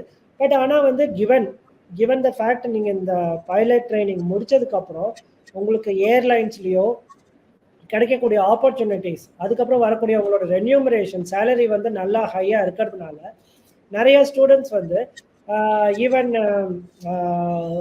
லோன் எடுத்துட்டோ இந்த மாதிரி கோர்ஸ் வந்து எடுக்கிறாங்க. அதே மாதிரி நான் நிறைய ஐஐடிஸில் இருக்கிற மாதிரி இந்த நிறைய டாப் காலேஜஸில் வந்து நிறைய ஸ்காலர்ஷிப்பும் இருக்குது. இதுக்கு நிறைய 100% ஃப்ரீ வேவர் கூட இருக்குது. நீங்கள் வந்து ஒரு டாப்பராக இருந்தீங்க அப்படின்னா, உங்களோட 12th எக்ஸாமில் ஒரு டாப்பராக இருந்தீங்கன்னா உங்களுக்கு வந்து கம்ப்ளீட் ஃப்ரீ வேவர் இருக்குது. இந்த 40 lakhsமே நீங்கள் வந்து பே பண்ண வேண்டாம். இது வந்து ஏர்கிராஃப்ட் பைலட்ஸ் வருது. அடுத்து ட்ரோன் பைலட்டுன்னு பார்த்தீங்கன்னா ஒரு அரௌண்ட் விரல் விட்டு எண்ணக்கூடிய ஒரு 10+ இன்ஸ்டிடியூஷன்ஸ் தான் வந்து ட்ரோன் பைலட்ஸ் வந்து உங்களுக்கு கொடுக்குறாங்க. IGRUA, இந்திரா காந்தி ராஷ்ட்ரிய உதான் அகாடமின்னு ஒன்று, அப்புறம் இந்தியன் இன்ஸ்டிடியூட் ஆஃப் ட்ரோன்ஸ், அப்புறம் இந்தியன் அகாடமி ஆஃப் ட்ரோன்ஸ். இவங்க எல்லாமே வந்து எய்தர் கவர்மெண்ட் ஆர்கனைசேஷன் இல்லை நான் ப்ராஃபிட் ஆர்கனைசேஷன்ஸ். இவங்க எல்லாமே வந்து உங்களுக்கு ட்ரோன்ஸை பற்றி சொல்லி கொடுக்குறாங்க. ஃபீஸும் வந்து ரொம்ப நாமினல் தான். உங்களுக்கு லெஸ் தென் ஒரு 80,000க்குள்ளேயே உங்களால் கம்ப்ளீட் ட்ரோன் பைலட்டாக ஆகிட முடியும் உங்களால். இதை தவிர்த்துட்டு ட்ரோன் பைலட்டை தவிர்த்துட்டு கேபின் க்ரூ, இதுவும் வந்து இப்போ சர்டிஃபிகேட் கோர்சஸ் நிறையா வந்துடுச்சு ஆக்சுவலாக. ஏன்னா இதுக்கும் நிறைய டிமாண்ட் ஆகிடுச்சு. இப்போ நம்பர் ஆஃப் ஏர்லைன்ஸ் இவங்க கூடிடுச்சு, அப்புறம் number of aircrafts within and airlines within ஏர்போர்ட்ஸும் கூடிடுச்சு. ஸோ அதனால் cabin crew number of pilot டிமாண்ட்ஸும் ஜாஸ்தி ஆகிடுச்சு. ஆனால் கேபின் க்ரூவும் வந்து it is now becoming a very என்ன சொல்கிறது, ஒரு லுக்ரேட்டிவ் ப்ரொஃபஷனாக ஆகிடுச்சு. ஸோ இதுக்கு பார்த்தீங்கன்னா டியூரேஷன் வந்து அகெயின் 6 to 12 months ஆகும் உங்களுக்கு சர்டிஃபிகேட் கோர்ஸ். எலிஜிபிலிட்டி வந்து உங்களுக்கு 10th முடிச்சிருக்கணும். நீங்கள் உங்களுக்கு வந்து இங்கிலீஷ் நல்லா பேச தெரிஞ்சிருக்கணும் பேசிக். ப்ளஸ் அதை தவிர உங்களுக்கு வேறு எந்த லாங்குவேஜ்லாம் தெரிஞ்சால் கூட அது வந்து ஒரு ஆடட் அட்வான்டேஜ் தான். நம்ம நிறையா ஃப்ளைட்லேயே பார்த்துருப்போம், மற்ற லாங்குவேஜ் இருக்கிறவங்களும் இருக்காங்க அப்படின்னு அனௌன்ஸ்மெண்ட் கூட நம்ம கேட்டிருப்போம் ஆக்சுவலாக. அப்புறம் வந்து மோஸ்ட்லி வந்து 18 to 21 years வந்து ப்ரிஃபர் பண்ணுறாங்க, யங் ஏஜில் இருக்கிறவங்கள ப்ரிஃபர் பண்ணுறாங்க. ப்ளஸ் வந்து சில ஏர்லைன்ஸ் வந்து ஹைட் ரெக்குவயர்மெண்ட்ஸும் போஸ்ட் பண்ணுவாங்க. ஏன்னா வந்து அவங்களோட மேலே இருக்கிற லக்கேஜஸை ஓப்பன் பண்ணுறது க்ளோஸ் பண்ணுறதுல வந்து இந்த ஹைட் ரெக்குவயர்மெண்ட்ஸ் வந்து கொஞ்சம் யூஸ்ஃபுல்லாக இருக்கும்னு அவங்க நினைக்கிறாங்க. அகெயின் வந்து இதுக்கு எக்ஸாம் கூட இருக்கு ஆக்சுவலாக. அது முன்னாடி சொன்ன மாதிரி AME CET aircraft maintenance common entrance test. அப்புறம் ஃபீஸ் வந்து அரௌண்ட் 1 to 1.5 lakhs நம்மளுக்கு இந்த கோர்ஸ் வச்சுருந்தோம். முடிஞ்சதுக்கு அப்புறமா அந்த இன்ஸ்டியூட்டுமே உங்களுக்கு வந்து நெக்ஸ்ட் ஆப்பர்ச்சுனிட்டியை உங்களுக்கு சொல்லுங்க. ஆக இந்த விரிவா நீங்க சொல்லியிருக்கீங்க என்ன என்ன விதமான எவ்வளவு டியூரேஷன் ஆகும், எந்த அந்த பயிற்சிக்கு எவ்வளவு கல்வி கட்டணம், எந்த விதமான கல்லூரிகள் என்ன எண்ணிக்கையில் இருக்கு அப்படின்லாம் சொல்லியிருக்கீங்க. முன்னாடிலாம் நம்ம வந்து சைக்கிள் வாடகை விடுறதெல்லாம் கேள்விப்பட்டிருக்கோம். ஹவர் பேசிஸ்ல சைக்கிள் வாடகை விடுறது. இப்போ வந்து ஹவர் பேசிஸ்ல ட்ரோன்ஸை வாடகை விடுறாங்க. அதனால அந்த மாதிரி இப்போ இந்த பைலட் முடிச்சவங்க, ட்ரோன் பைலட் முடிச்சவங்க எல்லாம் சுய தொழில் துவங்குவதற்கு நிறைய வாய்ப்புகள் இருக்கு. தமிழ்நாட்டிலையும் அந்த ட்ரோன் பயிற்சி பள்ளிகள் நம்ம சென்னை, கோயம்புத்தூர் உள்ளிட்ட இடங்களில் இருக்கிறது. இப்போ வந்து அடுத்த கேள்வியா வந்து இப்போ நீங்க நிறைய படிப்புகளை பத்தி சொன்னீங்க. பிஜி, யூஜி, டிப்ளமோ, அதனுடைய கல்வி கட்டணம் எல்லாம் சொன்னீங்க. எந்தெந்த கல்லூரிகள்ல படிக்கலாம்னு சொன்னீங்க. கடைசியா எல்லா மாணவர்களும் முதல் முறை துவக்கத்திலே எல்லா பெற்றோர்களுக்கும் இருக்கக்கூடிய கேள்வி, முடிச்ச பிறகு என்ன பண்ணுவான் என் பையன், என்ன பண்ணுவாங்க என் பொண்ணு, என்ன வேலை கிடைக்கும், எந்தெந்த மாதிரியான துறைகளில் இவர்களுக்கான வாய்ப்புகள் உண்டு அப்படின்றதுதான் கேள்வி. நீங்க அந்த வேலை வாய்ப்புகள் ஏரோநாட்டிக்ஸ் அண்ட் ஏரோஸ்பேஸ் அதுல இருக்கக்கூடிய ஜாப் ஆப்பர்ச்சுனிட்டிஸ் பத்தி நீங்க சொல்லலாம். கண்டிப்பா சார், ரொம்ப இம்பார்ட்டன்டான கேள்வியும் கூட. ஏன்னா என்னதான் படிச்சு முடிச்சாலும் ஃபைனலா வந்து நம்மளோட டெஸ்டினேஷன் வந்து நம்ம யூஸ் பண்ண படிக்கிறத வந்து எப்படி வந்து அப்ளை பண்ணி ஹியூமன் கைண்டுக்கு வந்து யூஸ்ஃபுல்லாக கொண்டு வரணுங்கிறது தான் நம்மளுக்கு ஈவென்ச்சுவலாக நம்மளோட கோலும் கூட. நம்ம ஸ்லைட்ஸ் போயிடலாம். அதில் கொஞ்சம் ஆப்பர்ச்சுனிட்டிஸ் நான் காமிச்சிருக்கேன். இதில் பார்த்தீங்கன்னா நம்ம பிளேஸ்மெண்ட்ஸை வந்து 4 கேட்டகரி நம்ம பிரிச்சுக்கலாம். 4 விதமான இடத்துல வந்து நம்ம போய்க்கலாம். ஃபர்ஸ்ட் வந்து நம்ம சென்ட்ரல் கவர்மெண்ட் எடுத்துக்கலாம். சென்ட்ரல் கவர்மெண்ட்டில் வந்து defence research development organisation, DRDO, இந்தியாவில் இருக்கக்கூடிய டிஃபென்ஸ்க்கு உண்டான எக்யூப்மெண்ட்ஸை டிசைன் பண்ணுறது, இன்னும் சில நேரத்தில் மேனுஃபேக்சர் பண்ணுறதுக்கு உண்டான ஆர்கனைசேஷன் டிஆர்டிஓ. அதுக்கப்புறம் ஏரோநாட்டிக்கல் டெவலப்மெண்ட் ஏஜென்சி. இப்போ நம்மளோட ஃபைட்டர் ஏர்க்ராஃப்ட் தேஜாஸ் இருக்குது. அந்த தேஜாஸை வந்து இனிஷியலாக டிசைன் பண்ணது வந்து இந்த ஏரோநாட்டிக்கல் டெவலப்மெண்ட் ஏஜென்சி தான். இப்போ இருக்கக்கூடிய நெக்ஸ்ட் செட் ஆஃப் ஃபைட்டர்ஸையும் வந்து ஆம்கா ஏர்க்ராஃப்ட் அந்த மாதிரி லேட்டஸ்ட்டாக வர ஏர்க்ராஃப்ட்ஸையும் டிசைன் பண்ணுறதும் அந்த ஏஜென்சி தான். அப்புறம் நம்மளுக்கு நல்லா பரிச்சயமான ISRO, Indian space research organisation, நிறையா சக்ஸஸ்ஃபுல்லாக பண்ணிட்டு இருக்காங்க. நிறைய லான்ச் வெஹிக்கிள்ஸ் பண்ணிட்டு நிறையா பிளானட்ஸ்க்கெலாம் போய் நிறையா நியூ ரெக்கார்ட்ஸ்லாம் பண்ணிட்டு இருக்காங்க. ஸோ இந்த எல்லாத்துமே வந்து டைரெக்டாக சென்ட்ரல் கவர்மெண்ட் கீழே வந்திருக்கு. ஸோ இவங்க எல்லாருமே வந்து காமன் ஒரு எக்ஸாம் வைக்கிறாங்க. ஆக்சுவலாக அந்த எக்ஸாம்ஸ்க்கு வந்து நீங்கள் ஏரோஸ்பேஸ் இன்ஜினியர் இருக்கணும்னு கூட அவசியம் கிடையாது. நீங்கள் மெக்கானிக்கல் யாருனாலுமே நீங்கள் எழுதலாம். பட் ஏரோஸ்பேஸ் இன்ஜினியர்ஸ்க்கு வந்து இது வந்து ஒரு நல்ல அவென்யூவாக இருக்கும். இந்த ஆர்கனைசேஷன் அவங்க படித்த படிப்புக்கும் அவங்க செய்ய போகிற வேலைக்கும் வந்து நிறைய நல்ல ஒரு மேரேஜாக இருக்கும்னு நான் நினைக்கிறேன். இதை தவிர வந்து உங்களுக்கு நேஷனல் ஏரோஸ்பேஸ் லெபார்டரின்னு ஒன்று இருக்குது. Council of scientific and industrial research, CSIR labs அப்படின்னு சொல்லுவாங்க. அவங்க வந்து என்ன செய்வாங்க அப்படின்னா, ஒரு அகாடமிக் ரிசர்ச்சை வந்து இண்டஸ்ட்ரி லெவலுக்கு யூசேஜ் கொண்டு போகிற ஒரு டிரான்ஸ்லேஷனல் ஆர்கனைசேஷன். ஆக்சுவலாக one of the CSIR lab are the only CSIR lab with deals with aerospace engineering பார்த்தா இந்த நேஷனல் ஏரோஸ்பேஸ் லெபார்டரி. இது வந்து பெங்களூரில் இருக்குது. இதுவும் ரொம்ப வண்டர்ஃபுல் லெபார்டரிஸ், நிறைய state of the art facilities அவங்க வச்சுருக்காங்க. இன்னும் சொல்ல போனால் ஏஷியாலே வந்து சில இம்பார்ட்டண்ட்டான விண்ட் டனல்ஸ், சில இம்பார்ட்டண்ட்டான டெஸ்ட் ஃபெசிலிட்டிஸ் வந்து இந்த என்ஏஎல்ல மட்டும்தான் இருக்குது ஆக்சுவலாக. ஸோ இங்கேயும் வந்து நம்ம போகலாம் சென்ட்ரல் கவர்மெண்ட் எம்ப்ளாய்க்கா. அதுக்கப்புறம் வந்து பிரம்மோஸ் ஏரோஸ்பேஸ், அதாவது இது ஒரு ஜாயிண்ட் வெஞ்சர் பிட்வீன் இந்தியாவுக்கும் ரஷ்யாவுக்கும். நிறைய மிசைல்ஸ் வந்து டெவலப் பண்ணுறாங்க. One of the important missiles வந்து BrahMos missile, supersonic missiles develop பண்ணியிருக்காங்க ஜாயிண்ட் வெஞ்சர். இதுலேயும் நம்ம வந்து போகலாம். இதை தவிர்த்துட்டு உங்களுக்கு வந்து ஸ்லைட்டாக நான் டெக்னிக்கல் ஆஸ்பெக்டில் போகணும் அப்படின்னா நீங்கள் வந்து DGCA, directorate general of civil aviation, அதாவது இங்கே இருக்கிற ஏர்கிராஃப்ட்ஸை வந்து அதோட மேனேஜ் பண்ணுறது, அதை மானிட்டர் பண்ணுறது, ஏர்லைன்ஸை மானிட்டர் பண்ணுறதுக்கு பைலட் லைசன்ஸ் கொடுக்கறது, அதாவது ஓவரால் மானிட்டரிங் ஏஜென்சி. இந்தியாவில் இருக்கிற ஏரோஸ்பேஸ் சம்பந்தமான எந்த விஷயம் நடந்தாலும் அதை மானிட்டர் பண்ற ஏஜென்சி வந்து இந்த டிஜிசிஏ ஏஜென்சி. ஸோ இந்த ஏஜென்சியும் வந்து இட்ஸ் கவர்மெண்ட் ஆர்கனைசேஷன், நம்ம அதுக்கும் போகலாம். அதுக்கப்புறம் ஏர்போர்ட் அத்தாரிட்டி ஆஃப் இந்தியா, நிறைய ஏர்போர்ட்ஸ் இருக்கு, அதை மெயின்டைன் எப்படி பண்றது, அதை அதுக்கு உண்டான எப்படி ஏர்போர்ட்ஸ் ஃபார் எக்ஸாம்பிள் புது இடத்துல வந்து கன்ஸ்ட்ரக்ட் பண்றது, அப்புறம் எப்படி இருக்கிற ஏர்போர்ட்ஸ் எப்படி எக்ஸ்பேண்ட் பண்றது, இந்த மாதிரி நிறைய விஷயங்கள் பண்றது ஏர்போர்ட்ஸ் அத்தாரிட்டி ஆஃப் இந்தியா. இதுலயும் நிறைய டைப் ஆஃப் இன்ஜினியர்ஸ் தேவை. ஏரோஸ்பேஸ் மட்டும்தான் இருக்கணும்னு அவசியம் இல்லை. சிவில் இன்ஜினியர்ஸ் தேவை, மெக்கானிக்கல் இன்ஜினியர்ஸ் தேவை, எலக்ட்ரிக்கல் இன்ஜினியர்ஸ் தேவை. அஃப்கோர்ஸ் நீங்க வந்து பிஹெச்டி அதெல்லாம் நல்லா பண்ணி முடிச்சிருந்தா, ரிசர்ச்ல உங்களுக்கு ரொம்ப இன்ட்ரெஸ்டடா இருந்தா, நீங்க வந்து நெக்ஸ்ட் ஜென்ரேஷன் ஆஃப் ஏரோஸ்பேஸ் இன்ஜினியர்ஸையும் நீங்க வந்து தயார் பண்ணலாம் by becoming a faculty member in any of the premier institute, IITs, IISc, நல்ல ப்ரைவேட் காலேஜஸ்ல நீங்க வந்து ஒரு ஃபேக்கல்டி மெம்பராக கூட ஆகலாம். நெக்ஸ்ட் ஜென்ரேஷனை வந்து நீங்க டெவலப் பண்றது. இந்த சென்ட்ரல் கவர்மெண்ட்டை தவிர நீங்க பப்ளிக் செக்டர் கம்பெனிஸ்லயும் போகலாம். பப்ளிக் செக்டர் கம்பெனிஸ்லாம் நம்மளுக்கு தெரியும், ஐ மீன் கவர்மெண்ட்டோட ஷேர் வந்து மோர் தென் ஹாஃபாக கண்டிப்பாக இருக்கும். அதாவது 51% மேலே கண்டிப்பாக இருக்கும். அப்படி பார்த்தீங்கன்னா வந்து இம்பார்ட்டண்ட்டாக ஃபர்ஸ்ட் இருக்கிறது வந்து ஹெச்ஏஎல், ஹிந்துஸ்தான் ஏரோநாட்டிக்ஸ் லிமிடெட். இது வந்து பெங்களூர்ல இருக்கு. அவங்க வந்து நிறைய இந்த டிஆர்டிஓ, அடா இவங்க டிசைன் பண்ண ஏர்கிராஃப்ட்ஸை வந்து மாஸ் ப்ரொடக்ஷன் பண்ணுறதுக்கு ஹெச்ஏஎல்ல பண்ணுறாங்க. ஹெச்ஏஎல் வந்து நிறைய லேப்ஸ் இருக்கு அவங்களுக்கு. அரௌண்ட் 10 to 12 லேப்ஸ் இருக்கு, ஆல் ஓவர் த கண்ட்ரி இருக்கு.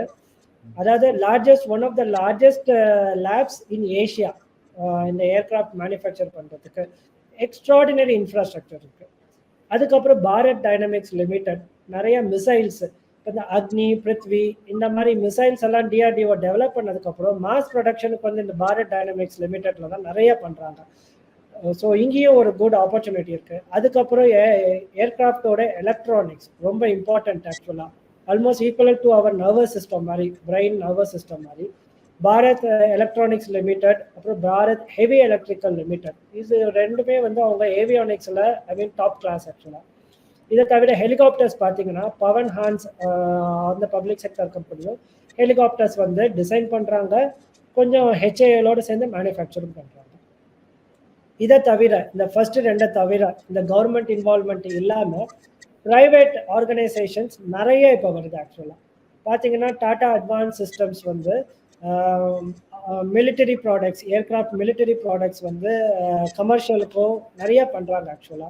இதுலயும் நிறைய ரெக்ரூட்மெண்ட் நடக்குது. அப்புறம் மஹிந்திரா ஏரோஸ்பேஸ் லிமிடெட் அவங்களும் வந்து நிறைய இப்போ ஸ்மால் ஸ்கேல் ஏர்கிராஃப்ட்ஸ் வந்து பண்ண வந்து அவங்க ஸ்டார்ட் பண்ணியிருக்காங்க. ஸோ இந்த ஃபியூச்சர் நெக்ஸ்ட் 5 to 10 இயர்ஸ்ல வந்து இந்த செக்டர்ஸ்லாம் வந்து பெரிய பூம் ஆகும் ஆக்சுவலாக. இந்த கம்பெனிஸ், இந்தியன் கம்பெனிஸ்லாம் ரொம்ப நிறைய ஒரு பெரிய ஸ்டேஜுக்கு வரும் ஆக்சுவலாக. அப்புறம் அதை தவிர்த்துட்டு நிறைய multinational company, for example Boeing, general electric, Airbus, இவங்க எல்லாருமே வந்து இந்தியாவில் நிறைய பிரான்ச் ஓப்பன் பண்ணியிருக்காங்க. ஏன்னா நிறைய இந்தியன் மேன் பவர் வந்து அவங்களுக்கு நிறைய தேவைப்படுது. அதனால இதுலேயும் நம்ம போகிறதுக்கு நிறைய ஆப்பர்ச்சுனிட்டிஸ் இருக்கு. அப்புறம் இதை தவிர ஏர்லைன்ஸ், நிறைய ஏர்லைன்ஸ் இருக்கு. அதில் வந்து அந்த ஏர்லைன்ஸ்னாலே நிறைய ஏர்கிராஃப்ட்ஸ் இருக்கும். ஸோ அதுக்கு மெயின்டெனன்ஸ் பண்ணுறதுக்கு அவங்களே சில நேரத்தில் மெயின்டெனன்ஸ் பண்ணுவாங்க, இல்லை அவங்க சில ஏஜென்சி கிட்ட வந்து மெயின்டைன் பண்ணுறதுக்கு அவங்க ஏர்கிராஃப்ட்ஸை வந்து கொடுக்குறாங்க. ஓகே, ஸோ இந்த மாதிரி இடத்துலலாம் வந்து உங்களுக்கு நிறைய ஆப்பர்ச்சுனிட்டிஸ் இருக்கு. அதை தவிர்த்துட்டு நான் ஏற்கனவே சொன்ன மாதிரி நீங்கள் ஃபேக்கல்ட்டி மெம்பர்ஸாக ஆகலாம், நெக்ஸ்ட் ஜெனரேஷன் ஸ்டூடெண்ட்ஸை உருவாக்குறதுக்கு. இது மூணுத்தையும் தவிர இப்போ ஸ்டார்ட் அப்ஸ்க்கு வந்து ஒரு பெரிய ஹைப் வந்து இருக்கு ஆக்சுவலாக. நிறைய ஸ்டார்ட் அப்ஸ் வந்து இப்போ பார்க்கலாம், especially in drone areas, aerospace areas, space tourism, அந்த மாதிரி புது புது அவென்யூஸ். நம்ம முன்னாடி ஒரு 20 இயர்ஸ்க்கு முன்னாடி நம்மளால நினைச்சு பார்க்க முடியாத நிறைய விஷயங்கள் இப்போ இந்த ஸ்டார்ட் அப்ஸ் வந்து ஆக்சுவலாக வந்து பண்ண முடியும்னு காமிச்சிருக்காங்க ஆக்சுவலாக. For example Skyroot aerospace, Agnikul aerospace, Cosmos, இவங்க வந்து ஐஎஸ்ஆர்ஓ மாதிரியே வந்து ப்ரைவேட்டாக லான்ச் வெஹிக்கிள்ஸ் அவங்களே பண்ணி சின்ன சேட்டிலைட்ஸை வந்து ஆர்பிட்ஸில் வந்து விட ட்ரை பண்ணுறாங்க. ஆல்ரெடி ஸ்கைரூட் ஏரோஸ்பேஸ் வந்து நிறைய ஐஎஸ்ஆர்ஓட ஜாயிண்ட் ப்ரோக்ராம்ஸ் நிறையா பண்ணியிருக்காங்க, நிறைய மிஷன்ஸ் இப்போ பண்ணியிருக்காங்க. ஃபியூச்சரில் கண்டிப்பாக இந்த ஃபீல்டெல்லாம் நல்லா நடக்க போகுது. அதுக்கப்புறம் பிளேன், இப்போ வரைக்கும் நம்ம ஊபர், ஓலாலாம் காரில் போயிட்டுருக்கோம், தரையில் போயிட்டுருக்கோம், 2 dimensional மோஷன் தான் இருக்குது. இப்போ இன்னும் கொஞ்ச நாள் கழிச்சு நம்மளுக்கு வந்து ஏர் டாக்ஸி வரப்போகுது. கார் மாதிரி போகும், ஜேம்ஸ் பாண்ட் படம் மாதிரி. அப்புறம் சடனா வந்து உங்களுக்கு வந்து வானத்துல பறக்கும் ஒரு லோ ஆல்டிடியூட்ல. அதுக்கப்புறம் திருப்பியும் போய் ரோட்ல வந்து போகும்.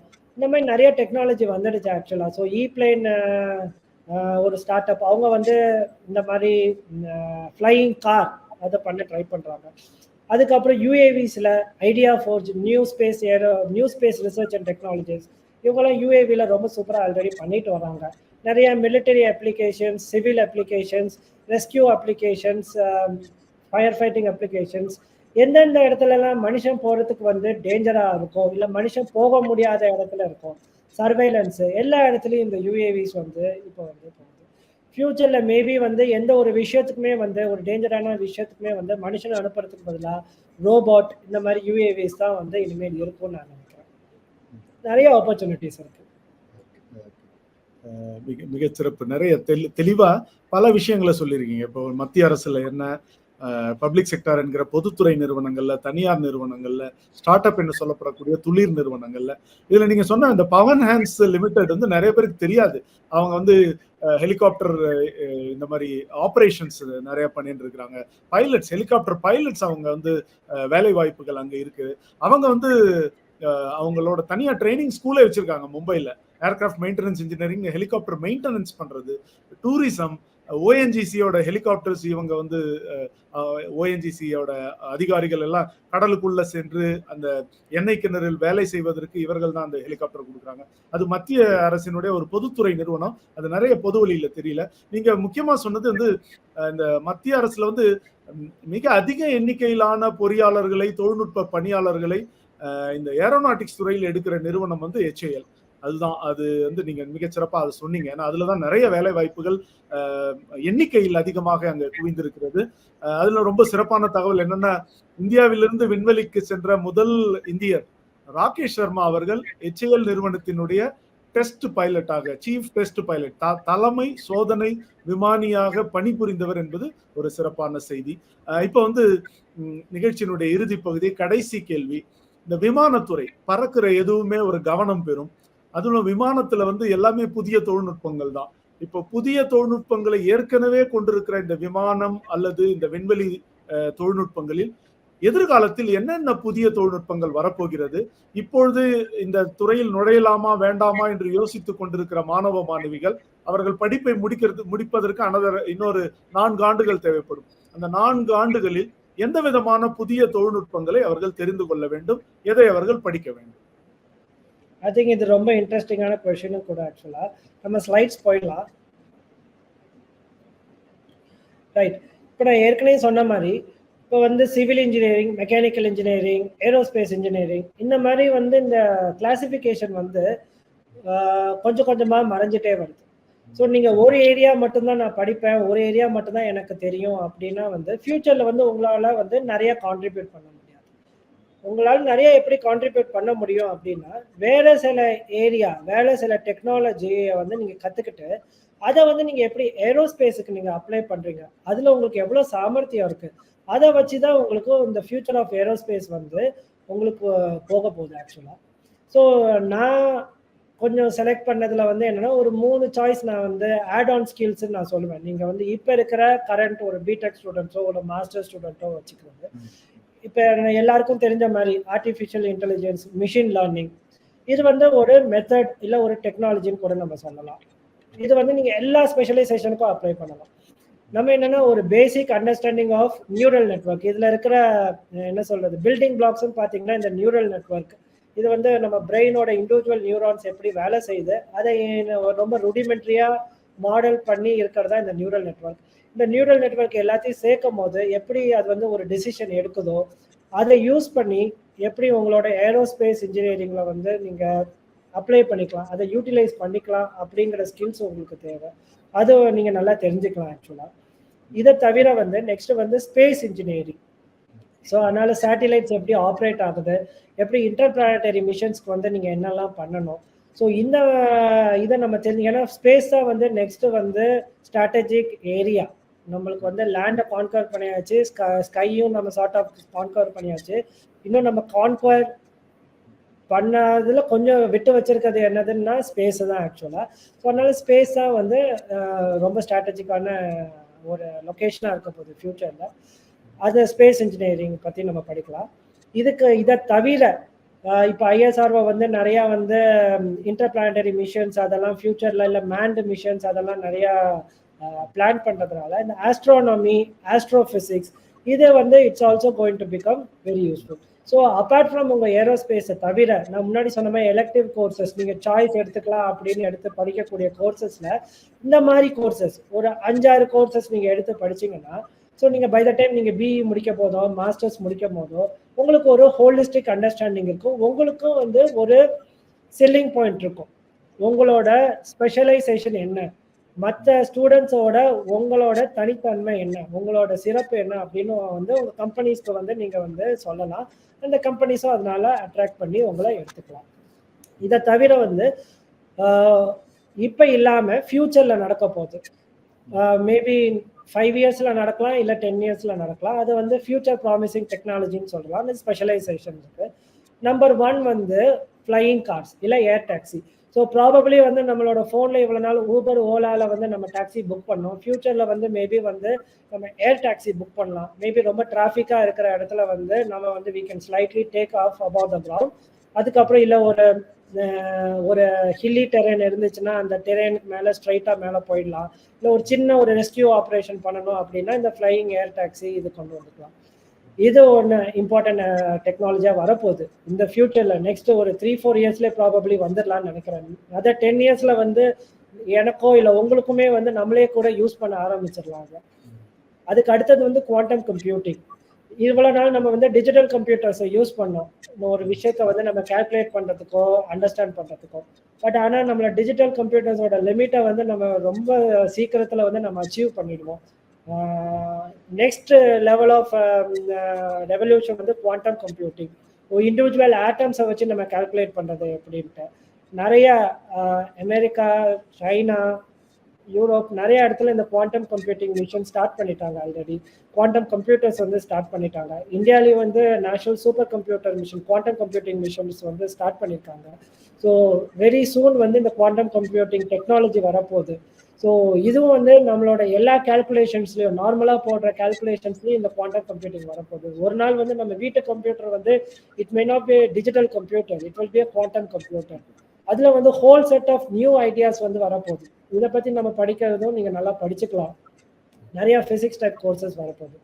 இதை தவிர ரொம்ப இம்பார்ட்டண்ட்டாக ஆஸ்ட்ரோபயாலஜி அண்ட் ஸ்பேஸ் மெடிசன்ஸ் இது ரொம்ப இம்பார்ட்டண்ட். ஏன்னா வந்து இப்போ ஹியூமன் ஃப்ளைட்ஸில் வந்து ஏற்கனவே சொன்ன மாதிரி ஒரு பிளானட்லேருந்து இன்னொரு பிளானட்டுக்கு போகணுன்னா ஹியூமன்ஸால் எப்படி என்டவர் பண்ண முடியும் அந்த ஜேர்னியை. ப்ளஸ் வந்து அந்த நியூ பிளானட்ஸில் போய் எப்படி நம்மளால் வந்து நம்மளோட லைஃப்பை ஸ்டார்ட் பண்ண முடியும், பிளான்ஸ் எப்படி ஸ்டார்ட் பண்ண முடியும், ஈகோ சிஸ்டத்தை எப்படி கொண்டு வர முடியும். இது எல்லாத்துக்குமே வந்து நிறையா கொஷின்ஸ் தான் இருக்கே தவிர ஆன்சரோட. ஸோ இதுக்கு வந்து ஆஸ்ட்ரோபயாலஜி, ஸ்பேஸ் மெடிசன் நம்ம படித்தோம் அப்படின்னா it will B a very good starting point. Next ஒரு 30 இயர்ஸ்க்கு வந்து உங்களோட கேரியர் வந்து ரொம்ப சூப்பராக இருக்கும் ஆக்சுவலாக. ஸோ இதெல்லாம் என்னோட ஆஸ்பெக்ட்லேருந்து ஃபியூச்சர் எரினாவாக நான் வந்து போட்டிருக்கேன். இதை தவிரையும் நிறைய இருக்குது. இன்னும் மேபி உங்களை மோட்டிவேட் பண்ணுறதுக்கு ப்ராபப்ளி லைக் ஒரு வீடியோ வந்து பார்க்கலாம். அதில் இந்த ஃப்ளையிங் கார்ஸ் வந்து ஆல்ரெடி ப்ரோட்டோடைப் வந்து இருக்குது. எக்ஸ்பென் அப்படின்ட்டு ஒரு கம்பெனியில் வந்து ப்ரோட்டோடைப் இருக்குது. இங்கே பார்த்தீங்கன்னா தெரியும், இது ஒரு கார் மாதிரி. ஸோ இது ரியல் ஃப்ளைட்டில் எடுத்திருக்காங்க, அவங்களோட அட்வர்டைஸ்மெண்ட் ஆக்சுவலாக. ஸோ ஒரு கார் பின்னாடி நீங்கள் வச்சு எடுத்துகிட்டு போயிடலாம். எடுத்துகிட்டு போயிட்டு போட்டு மாதிரி ஏதோ ஒரு இடத்துல வச்சுட்டு அந்த இடத்துல இருந்து ஒரு 2 சீட்டர் மாதிரி பண்ணியிருக்காங்க. அப்புறம் டேக் ஆஃப் ஆகுது அங்கேருந்து. மேபி நீங்கள் ஒரு சின்ன ஏரியாவை வந்து நீங்கள் லேண்டால் போக முடியாத ஒரு சின்ன ஏரியாவை வந்து இதை வச்சு நீங்கள் கவர் பண்ணிக்கலாம். கவர் பண்ணி பார்த்துட்டு திருப்பி நீங்கள் பழைய உங்கள் கார் எங்கே இருக்கோ அங்கே வந்து நின்றுக்கலாம். ஸோ இதெல்லாம் வந்து ஐ மீன் ப்ராமிசிங் டெக்னாலஜி. இந்த நியர் ஃபியூச்சரில் கண்டிப்பாக வந்துடும். இன்னும் ஒரு 5 to 10 இயர்ஸில் கண்டிப்பாக வந்துடும். எல்லாருமே வந்து அஃபோர்டபுளாகவும் ஆகிடும். எலக்ட்ரிக் வெஹிக்கிள்ஸ் இருக்கிற மாதிரி இதுவும் வந்து ரொம்ப சீக்கிரமாக வந்துடும். ஸோ ஏரோஸ்பேஸ் வந்து ஐ மீன் ரொம்ப ஃபேசினேட்டிங் சப்ஜெக்ட். ரொம்ப ரொம்ப ஃபேசினேட்டிங் சப்ஜெக்ட். எல்லா இன்ஜினியரிங்கோட ரொம்ப டாப் டெக்னாலஜி வந்து ஏரோஸ்பேஸில் தான் யூஸ் ஆகும். எல்லா முக்கிய தொழில்நுட்பங்களும் அதிநுட்ப தொழில்நுட்பங்களும் சேர்கிற ஒரு துறையாக இந்த விண்வெளி பொறியியல் இருக்கிறது. இப்போ பார்த்தீங்கன்னா நீங்க நிறைய சொன்னீங்க, quantum computing, astrobiology, space medicine என்ற புதிய எதிர்காலத்தில் இதெல்லாம் முக்கியத்துவம் பெறும். ஆக மாணவ மாணவிகள் தங்களுடைய படிப்போடு சேர்ந்து இந்த மாதிரி ஆர்டிபிஷியல் இன்டெலிஜென்ஸ் என்கிற செயற்கை நுண்ணறிவு அல்லது மெஷின் லேர்னிங் என சொல்லப்படக்கூடிய எந்திர கற்றல் என்கிற இது போன்ற புதிய துறைகளை, புதிய துறை சார்ந்த படிப்புகளை கூடவே அவர்களுடைய படிப்பினூடாக அதையும் படித்து விட வேண்டும். நீங்க சொன்னீங்க ஏர் டாக்ஸி. இப்போ ஐஐடி பாம்பேல ஒரு ஏர் டாக்ஸி ஒன்று பறந்துட்டு இருக்கு.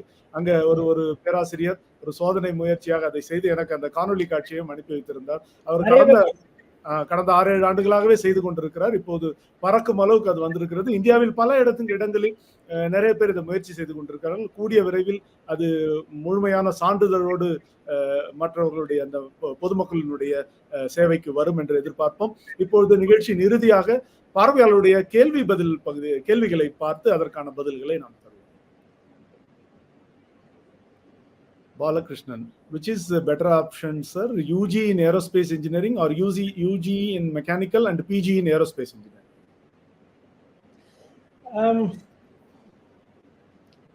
எனக்கு தெரிஞ்சு ரெண்டுமே ஈக்குவல் ஆப்பர்ச்சுனிட்டி தான், ஈக்குவல் அட்வான்டேஜ் தான். ஒன்றும் பெரிய வித்தியாசம் ரொம்ப பெரிய கிடையாது. ஏன்னா வந்து ஃபர்ஸ்ட் 2 இயர்ஸ் வந்து ஏரோவில் என்ன படிக்கிறோமோ மெக்கானிக்கலும் அதே தான் இருக்கும் உங்களுக்கு 2 to 2.5 இயர்ஸில்.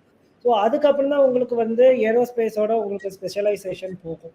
ஸோ உங்களுக்கு ரியலாகவே உங்களுக்கு பேஷன் இருந்துச்சுன்னா, ஏரோஸ்பேஸில் பேஷன் இருந்துச்சுன்னா, then you can take an aerospace subject. இல்லை நான் ஓரளவுக்கு ஒரு ப்ராட் அண்டர்ஸ்டாண்டிங் எனக்கு வரணும், மெக்கானிக்கல் சயின்சஸ் சப்ஜெக்டில் வேணும்னா you can go for mechanical engineering, அதுக்கப்புறம் later on for aerospace engineering. But in any case நீங்கள் வந்து ஒரு யூஜி ஏரோஸ்பேஸ் இன்ஜினியர் வந்து can never be replaced by mechanical engineer, right? அது ஒன்று இருக்குது. பட் நம்ம வந்து நம்மளுக்கு என்ன தேவையோ அதை நம்ம சூஸ் பண்ணிக்கலாம். அது வந்து ஒரு இண்டிவிஜுவல் பெர்ஸ்பெக்டிவ் தான் சொல்லுவேன், ப்ரிஃபரன்ஸ் தான் நான் சொல்லுவேன். சிறப்பு. அடுத்த கேள்வி, what kind of research facilities are available in Indian aerospace engineering colleges? நிறைய ரிசர்ச் ஃபெசிலிட்டிஸ் இருக்கு. நீங்க ஒவ்வொரு ஐஐடிஸையும் பார்த்தீங்கன்னா ஒவ்வொரு ஐஐடிஸும் வந்து தே ஹாவ் என்ன சொல்றது, ஒரு பர்டிகுலர் ஏரியாவில் வந்து ரொம்ப ஸ்ட்ராங் ஆக்சுவலாக. இப்போ ஐஐடி மெட்ராஸ் வந்து for example they are very strong in propulsion, engine எப்படி பண்ணுறது அந்த மாதிரி. ஐஐடி பாம்பே வந்து வேறு சில விஷயங்களில் வந்து ரொம்ப ஸ்பெஷல். ஐஐடி கான்பூர், நான் இருக்கிற ஐஐடி வந்து எங்களுக்கு இங்கே ஒரு ஏர் ஸ்ட்ரிப்பே இருக்குது, ஒரு ஏர்கிராஃப்ட் இருக்குது, எல்லாம் இருக்குது. ஸோ அந்த மாதிரி டெக்னாலஜி, ட்ரோன் டெக்னாலஜி இந்த மாதிரி இடத்துல வந்து ரொம்ப ஸ்ட்ராங்காக. ஸோ ஒவ்வொரு ஐஐடிஸோ இல்லை ஒவ்வொரு ப்ரைவேட் காலேஜ்லேயும் வந்து ஒரு டைப் ஆஃப் ஏரோஸ்பேஸ் இன்ஜினியரிங், ஒரு ஸ்பெஷலைசேஷன், ஒரு part of the aerospace engineering வந்து எப்பயுமே வந்து ஒரு ஸ்பெஷலாக இருக்கும். அதை வந்து நம்ம அந்த வெப்சைட்டில் போய் பார்த்துட்டு அப்புறம் உங்களால் முடிஞ்சதுன்னா அந்த இடத்துக்கே நீங்கள் போய் பார்க்கலாம். அங்கே இருக்கிறவங்க நல்லா ஹெல்ப் பண்ணுவாங்க. கண்டிப்பாக யாராவது ஒருத்தர் வந்து பார்க்கணும்னு நினச்சாலே I think they will be very enthusiastic, நல்லா பார்ப்பாங்க. ஆக்சுவலாக ஏன்னா எல்லா அவென்யூஸ் ஆஃப் ஏரோஸ்பேஸ் இன்ஜினியரிங்கும் இப்போ வந்து கவர் பண்ணுவாங்க. அடுத்த கேள்வி, to study drone technology, what subjects in 12th I should study well for better foundation? Kindly explain. So mostly வந்து உங்களுக்கு நல்ல ஒரு ஃபிசிக்ஸில் அண்டர்ஸ்டாண்டிங் இருக்கணும், அப்புறம் மேத்தமேட்டிக்ஸில் அண்டர்ஸ்டாண்டிங் இருக்கணும். இது ரெண்டுமே வந்து பேசிக் மினிமல். அப்போ தான் உங்களுக்கு அந்த ட்ரோனோட தியரி கான்செப்ட்ஸு எனி இன்ஜினியரிங் வந்து உங்களுக்கு புரிஞ்சுக்கிறது வந்து ஈஸியாக இருக்கும் ஆக்சுவலாக. அதுக்கப்புறம் கெமிஸ்ட்ரி உங்களுக்கு தெரிஞ்சதுன்னா இட் இஸ் இன்னும் கொஞ்சம் அட்வான்டேஜ். ஏன்னா வந்து நிறைய ட்ரோன்ஸ் வந்து உங்களுக்கு எதர் பேட்டரிஸில் தான் ஆப்ரேட் ஆகுது. ஸோ அதுலேயும் ஒரு கெமிக்கல் ரியாக்ஷன்ஸ் நடக்கணும், இல்லாட்டி வந்து யூஸ் கெமிக்கல் ஃபியூவல்ஸ், அதுலேயும் உங்களுக்கு வந்து கெமிஸ்ட்ரி இன்வால்வ் ஆகிருக்கும். ஸோ அதனால ஃபிசிக்ஸ், கெமிஸ்ட்ரி, மேக்ஸ் வந்து உங்களுக்கு நல்லா தெரிஞ்சதுன்னா, இல்லை ஓரளவுக்கு ஒரு பேசிக் அண்டர்ஸ்டாண்டிங் இருந்துச்சு அப்படின்னா, அந்த சப்ஜெக்டில் ஒரு லவ் இருந்துச்சுன்னா உங்களுக்கு, தென் நீங்கள் ட்ரோன்ஸில் வந்து கண்டிப்பாக பண்ணலாம். சிறப்பு. அடுத்த கேள்வி, I am studying 9th. I want to become aerospace engineer. What preparation should I do for my future studies? Kindly advise. 9ஆம் கிளாஸ்ல இதை கேட்டிருக்காரு. ரொம்ப நல்ல விஷயம் ஆக்சுவலாக. அட்லீஸ்ட் வந்து 9th இருந்தே அவர் ஸ்டார்ட் பண்ணிட்டாரு கேரியர் எடுத்து. ஐ திங்க் நல்ல அண்டர்ஸ்டாண்டிங். என்னன்னா வந்து நான் என்ன சஜஸ்ட் பண்ணுவேன்னா, 12th வரைக்கும் அவங்களுக்கு ஸ்கூலில் என்ன இருக்கோ அதை முழுமையாக படிச்சுக்கோங்க. அப்புறம் 12th அந்த 11th 12th வந்து நீங்கள் வந்து அட்லீஸ்ட் மேக்ஸ், ஃபிசிக்ஸ், கெமிஸ்ட்ரி இந்த 3 கட்டாயமாக இருக்கிற மாதிரி ஒரு கோர்ஸ், ஒரு சப்ஜெக்ட், ஒரு குரூப் எடுத்துக்கோங்க. அதோட சேர்த்து பயாலஜி இருந்துச்சுன்னா உங்களுக்கு வந்து அட்வான்டேஜ் ஆக்சுவலாக. ஏன்னா லேட்டராக நீங்கள் ஸ்பேஸ் மெடிசன் போகணும், ஃப்யூச்சரில் வந்து நிறைய இன்டர்டிசிப்ளினரி சப்ஜெக்ட்ஸ் தான் வந்து it's going to take the என்ன சொல்கிறது, it's going to take the desk. நீங்கள் வந்து அதுதான் வந்து ஃபோர் ஃப்ரண்ட்டில் இருக்க போகுது. அதனால வந்து நீங்கள் உங்களோட ஸ்கூல் எஜுகேஷன் நல்லா பண்ணுங்கள் with physics, maths, chemistry plus biology இருந்துச்சுன்னா that will be a good starting point. சிறப்பு. அடுத்த கேள்வி. Kindly let us know how should one can get a place in defense through aeronautic course. Is joining Indian Force is the only option? Defence force அப்படின்னா ஐ மீன் ரைட்டும் நீங்கள் வந்து டிஃபென்ஸில் இருக்கணும் அப்படின்னா வந்து we can go in only army, navy இல்லை air force. இதில் வந்து எல்லாத்துலேயுமே வந்து ஏரோஸ்பேஸோட ஐ மீன் ஏரோஸ்பேஸோட இம்பார்ட்டன்ஸ் இருக்குது. பட் ஆனால் இது எல்லாத்துக்குமே வந்து நீங்கள் என்டிஏ நேஷனல் டிஃபென்ஸ் அகாடமி வழியாக தான் உள்ளே போக முடியும். இல்லை வந்து அந்த இன்னொன்று நான் சொல்லியிருப்பேன், அந்த common CD combined defence services, combined defence service, நீங்கள் அந்த 2 எக்ஸாம் எடுத்து தான் நீங்கள் வந்து உள்ளே போகணும். உள்ளே போயிட்டு அவங்களே வந்து உங்களுக்கு ஏரோஸ்பேஸோ இல்லை நேவலோ எந்த இதுவோ உங்களுக்கு அவங்க சொல்லி கொடுத்துருவாங்க. உங்களுக்கு அந்த சப்ஜெக்ட்ஸில் என்ன பேசிக்காக உங்களுக்கு தேவை, ரொம்ப இம்பார்ட்டண்ட்டாக அந்த டிஃபென்ஸுக்கு என்ன தேவை, அந்த டிஃபென்ஸ் அந்த ஏர்கிராஃப்ட் ஆப்ரேட் பண்ணுறதுக்கு, மெயின்டைன் பண்ணுறதுக்கு, இல்லை புதுசாக டிசைன் பண்ணுறதுக்கு என்ன தேவைங்கிறத அவங்களே சொல்லி கொடுத்துருவாங்க. So you have a specialised course. நீ உங்களோட சைடில் வந்து நீங்கள் ஜஸ்ட் 12th நல்லா முடிக்கணும், ப்ளஸ் அந்த என்டிஏ எக்ஸாமை வந்து கிராக் பண்ணணும், யூபிஎஸ்சி எக்ஸாமை கிராக் பண்ணணும். அது ரொம்ப டஃப்பான எக்ஸாம் ஆக்சுவலாக. அதை கிராக் பண்ணிட்டீங்கன்னா ஒன்ஸ் நீங்கள் உள்ளே போயிட்டீங்கன்னா அவங்க உங்களை க்ரூம் பண்ணிப்பாங்க, அவ்வளோதான். ஆமாம், அதில் I would like to add, இப்போ நீங்கள் பார்த்தீங்கன்னா இப்போ 12ஆம் வகுப்பு முடித்தோன்னா உங்களுக்கு வந்து பாதுகாப்பு துறை அப்படின்னு எடுத்தீங்கன்னா அதில் வந்து 2ஆக பிரிச்சுக்கலாம். நம்ம வந்து யூனிஃபார்ம்டு சர்வீசஸ், அன்யூனிஃபார்ம்டு சர்வீசஸ்ன்னு. இப்போ யூனிஃபார்ம்டு சர்வீசஸ் எடுத்தீங்கன்னா ஆர்மி, நேவி, ஏர்ஃபோர்ஸ். அதில் வந்து இப்போ ப்ரொஃபஸர் சொன்ன மாதிரி என்டிஏ தேர்வு எழுதி போகலாம். நீங்கள் டிகிரி முடித்த பிறகு ஆஃப்கேட் எழுதி போகலாம், இல்லை கம்பைன்டு டிஃபென்ஸ் சர்வீசஸ் எழுதி போகலாம். 3 சர்வீஸ்லேயும் உங்களுக்கு வந்து விமானி ஆகலாம், விமானம் சார்ந்த பொறியாளராகவும் ஆகலாம். நீங்கள் இது இருக்கு. இது தவிர வந்து கோஸ்ட் கார்டு, இந்தியன் கோஸ்ட் கார்டுன்னு ஒரு இது கடலோர காவல் படைன்னு இருக்கு, அதுல நீங்க சேரலாம். அவங்க வந்து தனியா ஒரு தேர்வு நடத்துறாங்க. அதுலயும் வந்து எனி கிராஜுவேட் சேரலாம், இல்லைன்னா இன்ஜினியரிங் கிராஜுவேட் சேரலாம். இது இல்லாம சிஏபிஎஃப் அப்படின்னு ஒரு குரூப் இருக்கு. இது வந்து சென்ட்ரல் ஆர்ம்டு போலீஸ் ஃபோர்ஸ் அப்படின்வோம். இதுலதான் சிஆர்பிஎஃப், சிஐஎஸ்எஃப் இவங்கெல்லாம் வராங்க. இப்போ இவங்க கூட வந்து ஹெலிகாப்டர்ஸ் எல்லாம் வச்சிருக்காங்க. இங்கேயும் வந்து நீங்க வந்து அவங்க ஹோவர் கிராஃப்ட் ஆப்ரேட் பண்றாங்க, ஹெலிகாப்டர்ஸ் ஆப்ரேட் பண்றாங்க, அவங்களுக்கு ஃபிளைட் ஆப்ரேஷன்ஸ் இருக்கு. இங்கேயும் நீங்க வந்து விமானம் தொடர்பான பணிகளில் நேரடியாக விமானியாகவோ அல்லது பொறியாளராகவோ சேரலாம். இது தவிர அந்த இந்த சீருடை இல்லாத பணியாளர்கள் அப்படின்னா இப்போ டிஆர்டிஓ, அடா, அப்புறமா Hindustan aeronautics limited, Bharat electronics limited, இவங்கெல்லாம் வந்து மினிஸ்ட்ரி ஆஃப் டிஃபென்ஸ் என்கிற இந்த பாதுகாப்பு அமைச்சகத்தின் கீழே தான் வருவாங்க. விஞ்ஞானியாக சேர வேண்டும் என்றால் டிஆர்டிஓ, அதுக்கப்புறமா அடா நிறுவனங்களில் சேரலாம். பொறியாளராக இப்போ ஏர்கிராஃப்ட் என்ஜினியர்ஸ் அந்த மாதிரியாக நீங்க சேர வேண்டும் என்றால் HAL, பாரத் எலக்ட்ரானிக்ஸ், BHEL உள்ளிட்ட நிறுவனங்களில் நீங்கள் சேரலாம். நிறைய வாய்ப்புகள் உங்களுக்கு இருக்கிறது. அடுத்த கேள்வி. What kind of soft skills are required during the aerospace engineering course? Yeah, சொல்லுங்க. சாஃப்ட் ஸ்கில்ஸ்னா ஃபர்ஸ்ட் இம்பார்ட்டன்ட் ஸ்கில் வந்து எனக்கு தெரிஞ்சு நீங்கள் என்ன நினைக்கிறீங்களோ அதை வந்து அடுத்தவங்களுக்கு கம்யூனிகேட் பண்ண தெரியும்.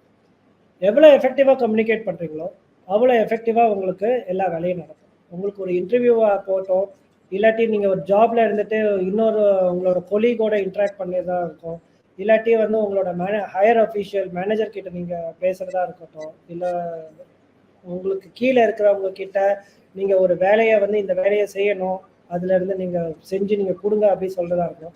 கம்யூனிகேஷன் வந்து ரொம்ப ஒரு இங்கிலீஷ் லாங்குவேஜ் மட்டும் கிடையாது. இதுக்கு எப்படி நீங்கள் ஒரு விஷயத்த சொல்ல வரீங்க, எந்த ஆர்டரில் சொல்ல வரீங்க, ஸோ இது ரொம்ப இம்பார்ட்டன்ட். இது லாங்குவேஜையும் தாண்டி இருக்குது. ஸோ அதனால் இந்த கம்யூனிகேஷன் வந்து எஃபெக்டிவாக இன்னொருத்தவங்களோட எப்படி பேசுறது, அது வந்து ரொம்ப இம்பார்ட்டன்ட். அது வந்து மோஸ்ட் இம்பார்ட்டன்ட் சாஃப்ட் ஸ்கில். அப்புறம் இன்னொரு சாஃப்ட் ஸ்கில் நான் என்ன நினைக்கிறேன் அப்படின்னா, நீங்கள் வந்து சில இடத்துல உங்களால் பேச முடியாது, கம்யூனிகேட் பண்ண முடியாது, but you have to give it in writing. நீங்கள் எழுதி கொடுக்கணும். நீங்க எப்படி பிரீஃபா ஒரு விஷயத்த அந்த என்ன சொல்ல வரீங்களோ, என்ன இம்பார்ட்டன்ட் பாயிண்ட்டோ அதை நீங்க வந்து சொல்லணும். அதை வந்து நீங்க எப்படி இம்ப்ரூவ் பண்ணிக்கிறீங்க? ஒரு 10 லைன்ல நீங்க என்ன இவ்வளவு நாள் பண்ணியிருக்கீங்க, உங்க லைஃப்ல என்ன பண்ணியிருக்கீங்க இது வரைக்கும் அப்படிங்கிறத ஒரு 10 லைன்ல உங்களால சொல்ல முடிஞ்சதுன்னா, உங்களோட ரிட்டன் கம்யூனிகேஷன் ஸ்கில் வந்து ரொம்ப இம்பார்ட்டன்ட்டா போயிடும்.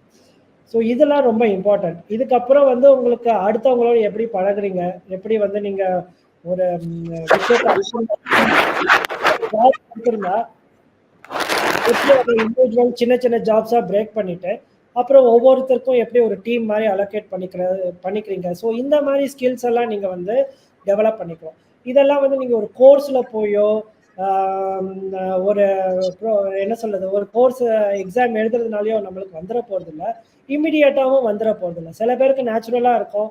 நேச்சுரலா இல்லாதவங்களுக்கு வந்து நம்ம வந்து அதை ஐடென்டிஃபை பண்ணிட்டு நம்ம அதை இம்ப்ரூவ் பண்றதுக்கு ஆக்டிவிட்டிஸ் வந்து எடுக்கணும். ஸோ நீங்க உங்களோட பேச்சுலர்ஸ்லயோ இல்லை மாஸ்டர்ஸ்லயோ நீங்க வந்து இந்த மாதிரி நிறைய அவென்யூஸ் உங்களுக்கு வந்து இருக்கும். உங்களுக்கு நீங்க அந்த அவென்யூஸ்ல எல்லாம் பார்ட்டிசிபேட் பண்ணலாம், எல்லாரோடையும் பேசலாம், பழகலாம், கான்ஃபரன்ஸ் போகலாம், ஒரு கான்ஃபரன்ஸ் ஆர்கனைஸ் பண்ணலாம். இந்த மாதிரி நிறைய விஷயங்கள் நீங்க செய்யும் போது உங்களுக்கு நிறைய சாஃப்ட் ஸ்கில்ஸ் வந்து வரும். அந்த சாஃப்ட் ஸ்கில்ஸ் எல்லாம் for sure it is going to be useful for your future. உங்களோட டெக்னிக்கல் ஸ்டடீஸோட இந்த சாஃப்ட் ஸ்கில்ஸும் வந்து going to be very very important. நீங்க சக்ஸஸ்ஃபுல்லாக ஆகிறதுக்கு ரொம்ப இம்பார்ட்டண்ட்டாக இருக்கும் ஃபியூச்சரில். சிறப்பான பிரதர். அடுத்த கேள்வி. Kindly explain about student pilot license. Right. இப்போ இந்த ஸ்டூடெண்ட் பைலட் லைசன்ஸ் வந்து நீங்க ட்ரோனுக்கு கேட்குறீங்களா தெரியல. ட்ரோன்ல ஒரு ஸ்டூடெண்ட் பைலட் லைசன்ஸ் இருக்கு.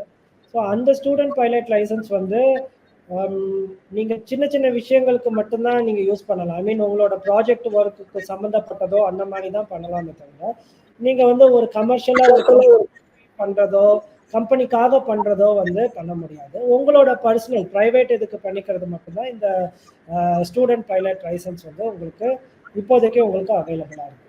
அவ்வளவுதான். ஏர்கிராஃப்ட் ட்ரைனிங்லயே ஒரு ஸ்டூடெண்ட் பைலட் லைசன்ஸ் SPL. அது என்னன்னா அந்த +2 முடிச்சுட்டு என்ட்ரன்ஸ் எழுதி நீங்க போறீங்க இல்லையா, அந்த கோர்ஸ்ல ஜாயின் பண்ண பிறகு டிஜிசியை வந்து ஒரு 5 சப்ஜெக்ட் வச்சிருக்காங்க. அந்த 5 சப்ஜெக்டை பாஸ் பண்ண பிறகு உங்களுக்கு வந்து SPL ஸ்டூடெண்ட் பைலட் லைசன்ஸ் கொடுப்பாங்க. அந்த ஸ்டூடெண்ட் பைலட் லைசன்ஸ் வாங்கின பிறகுதான் நீங்க வந்து உங்க ஃபிளையிங்க ஸ்டார்ட் பண்ண முடியும். அதுல 100 ஹவர்ஸ் நீங்க வந்து உங்க உங்க இன்ஸ்ட்ரக்டரோட ஃபிளை பண்ணுவீங்க. 100 ஹவர்ஸ் வந்து சோலோ ஃபிளை பண்ண பிறகு you will get CPL, that is commercial pilot license. அது இன்னொரு பதிலினுடைய இன்னொரு பகுதி. நாம் நிகழ்ச்சியினுடைய இறுதி பகுதிக்கு வந்து விட்டோம். மிக சிறப்பாக இது வந்து ரொம்ப சுவாரஸ்யமான துறை. விண்வெளி துறை இல்ல விமானத்துறை என்றாலே எல்லாருடைய கவனத்தையும் கருத்தையும் கவருகிற துறை. அது இல்லாம நீங்க வந்து மிக சிறப்பா தெளிவா எளிமையான தமிழ்ல வந்து எல்லோருக்கும் புரியுற வகையில நீங்க சொல்லியிருக்கீங்க. இப்ப வந்து இந்த துறையில இந்த ஏரோநாட்டிக்கல் இன்ஜினியரிங், ஏரோஸ்பேஸ் இன்ஜினியரிங்கோட வித்தியாசம் என்ன என்று துவங்கி அதில் இருக்கக்கூடிய படிப்புகள், எந்தெந்த கல்வி நிறுவனங்களில் அவைகள் போதிக்கப்படுகின்றன, அதற்கான நுழைவுத் தேர்வுகள், கல்லூரி கட்டணம் எவ்வளவு, இதை படித்தால் எந்தெந்த இடங்களில் உங்களுக்கு வேலை கிடைக்கும், ஒரு பைலட் ஆவது எப்படி, விமானியாவது எப்படி, ஆளில்லா விமானத்தினுடைய விமானியாவது எப்படி, பிறகு எதிர்கால தொழில்நுட்பங்கள் எங்கே என்னென்ன வரப்போகின்றன, மாணவர்கள் அதற்கு ஏற்ப தங்களை மாற்றிக்கொள்வது எப்படி என்று பல தகவல்களை நீங்கள் பகிர்ந்திருக்கிறீர்கள். இந்த துறையில வாய்ப்புகள் ரொம்ப பசுமையா இருக்குன்றத நம்ம வந்து நம்மளுடைய சட்டையினுடைய நிறத்திலேயே காட்டிட்டோம்னு நினைக்கிறேன். நம்ம 2 பேருமே பச்சை கலர்ல சட்டை போட்டிருக்கோம். பசுமையான வாய்ப்புகள் இந்த துறையில இருக்கு. மாணவர்கள் மாணவிகள் மிக நம்பிக்கையோடு இந்த துறையில் நீங்கள் தேர்ந்தெடுத்து படித்து வாகை சூட உங்களுக்கு வாழ்த்துக்களை தெரிவித்துக் கொள்கிறோம். பிறகு ப்ரொஃபசர் சதீஷ் மாரியப்பன் அவர்களுக்கு நமது சிறப்பு நன்றி. IIT கான்பூர் நிறுவனத்திலிருந்து மிகச் சிறப்பான தரவுகளை மிக எளிமையான வழியில் முன்வைத்த உங்களுக்கு நன்றி. உங்களுடைய நிறுவனத்திற்கும் IIT கான்பூர் நிறுவனத்திற்கும் டிபார்ட்மெண்ட் ஆஃப் ஏரோஸ்பேஸ் துறைக்கும் எங்களுடைய சிறப்பு நன்றி. இப்படிப்பட்ட பயனுள்ள நிகழ்ச்சிகளை தொடர்ந்து முன்னெடுக்கக்கூடிய இந்து தமிழ் திசை நாளிதழுக்கு எங்கள் இருவரின் சார்பில் நன்றியை தெரிவித்துக் கொள்கிறோம். பிறகு இந்த நிகழ்ச்சியை வழங்கி கொண்டிருக்கிற VIT சென்னை நிறுவனத்திற்கும், உடன் வழங்கி கொண்டிருக்கிற ஈஸ்வரி பொறியியல் கல்லூரி, சவிதா பொறியியல் கல்லூரி, ஆல்பா பொறியியல் கல்லூரி உள்ளிட்ட பொறியியல் கல்லூரி நிறுவனங்களுக்கும் நமது நன்றியை தெரிவித்துக் கொள்கிறோம். இந்த நிகழ்ச்சியில் முதலில் பதிவு செய்த பார்வையாளருக்கு புத்தக பரிசுகள் காத்திருக்கின்றன. உங்களுடைய பெயர்கள் இன்னும் சில வினாடிகளில் திரையில் காண்பிக்கப்படும். உங்களுக்கான புத்தகங்களை இந்து தமிழ் திசை நேரடியாக உங்களுடைய இல்லத்திற்கே அனுப்பி வைக்கும் என்கிற ஒரு நல்ல செய்தியோடு அடுத்த நிகழ்ச்சி டாக்டர் மயில்சாமி அண்ணாதுரை அவர்கள் நம்மோடு இணைகிறார். அந்த நிகழ்ச்சியில் உங்களை சந்திக்கும் வரை நாங்கள் இருவரும் விடைபெறுகிறோம். நன்றி, வணக்கம்.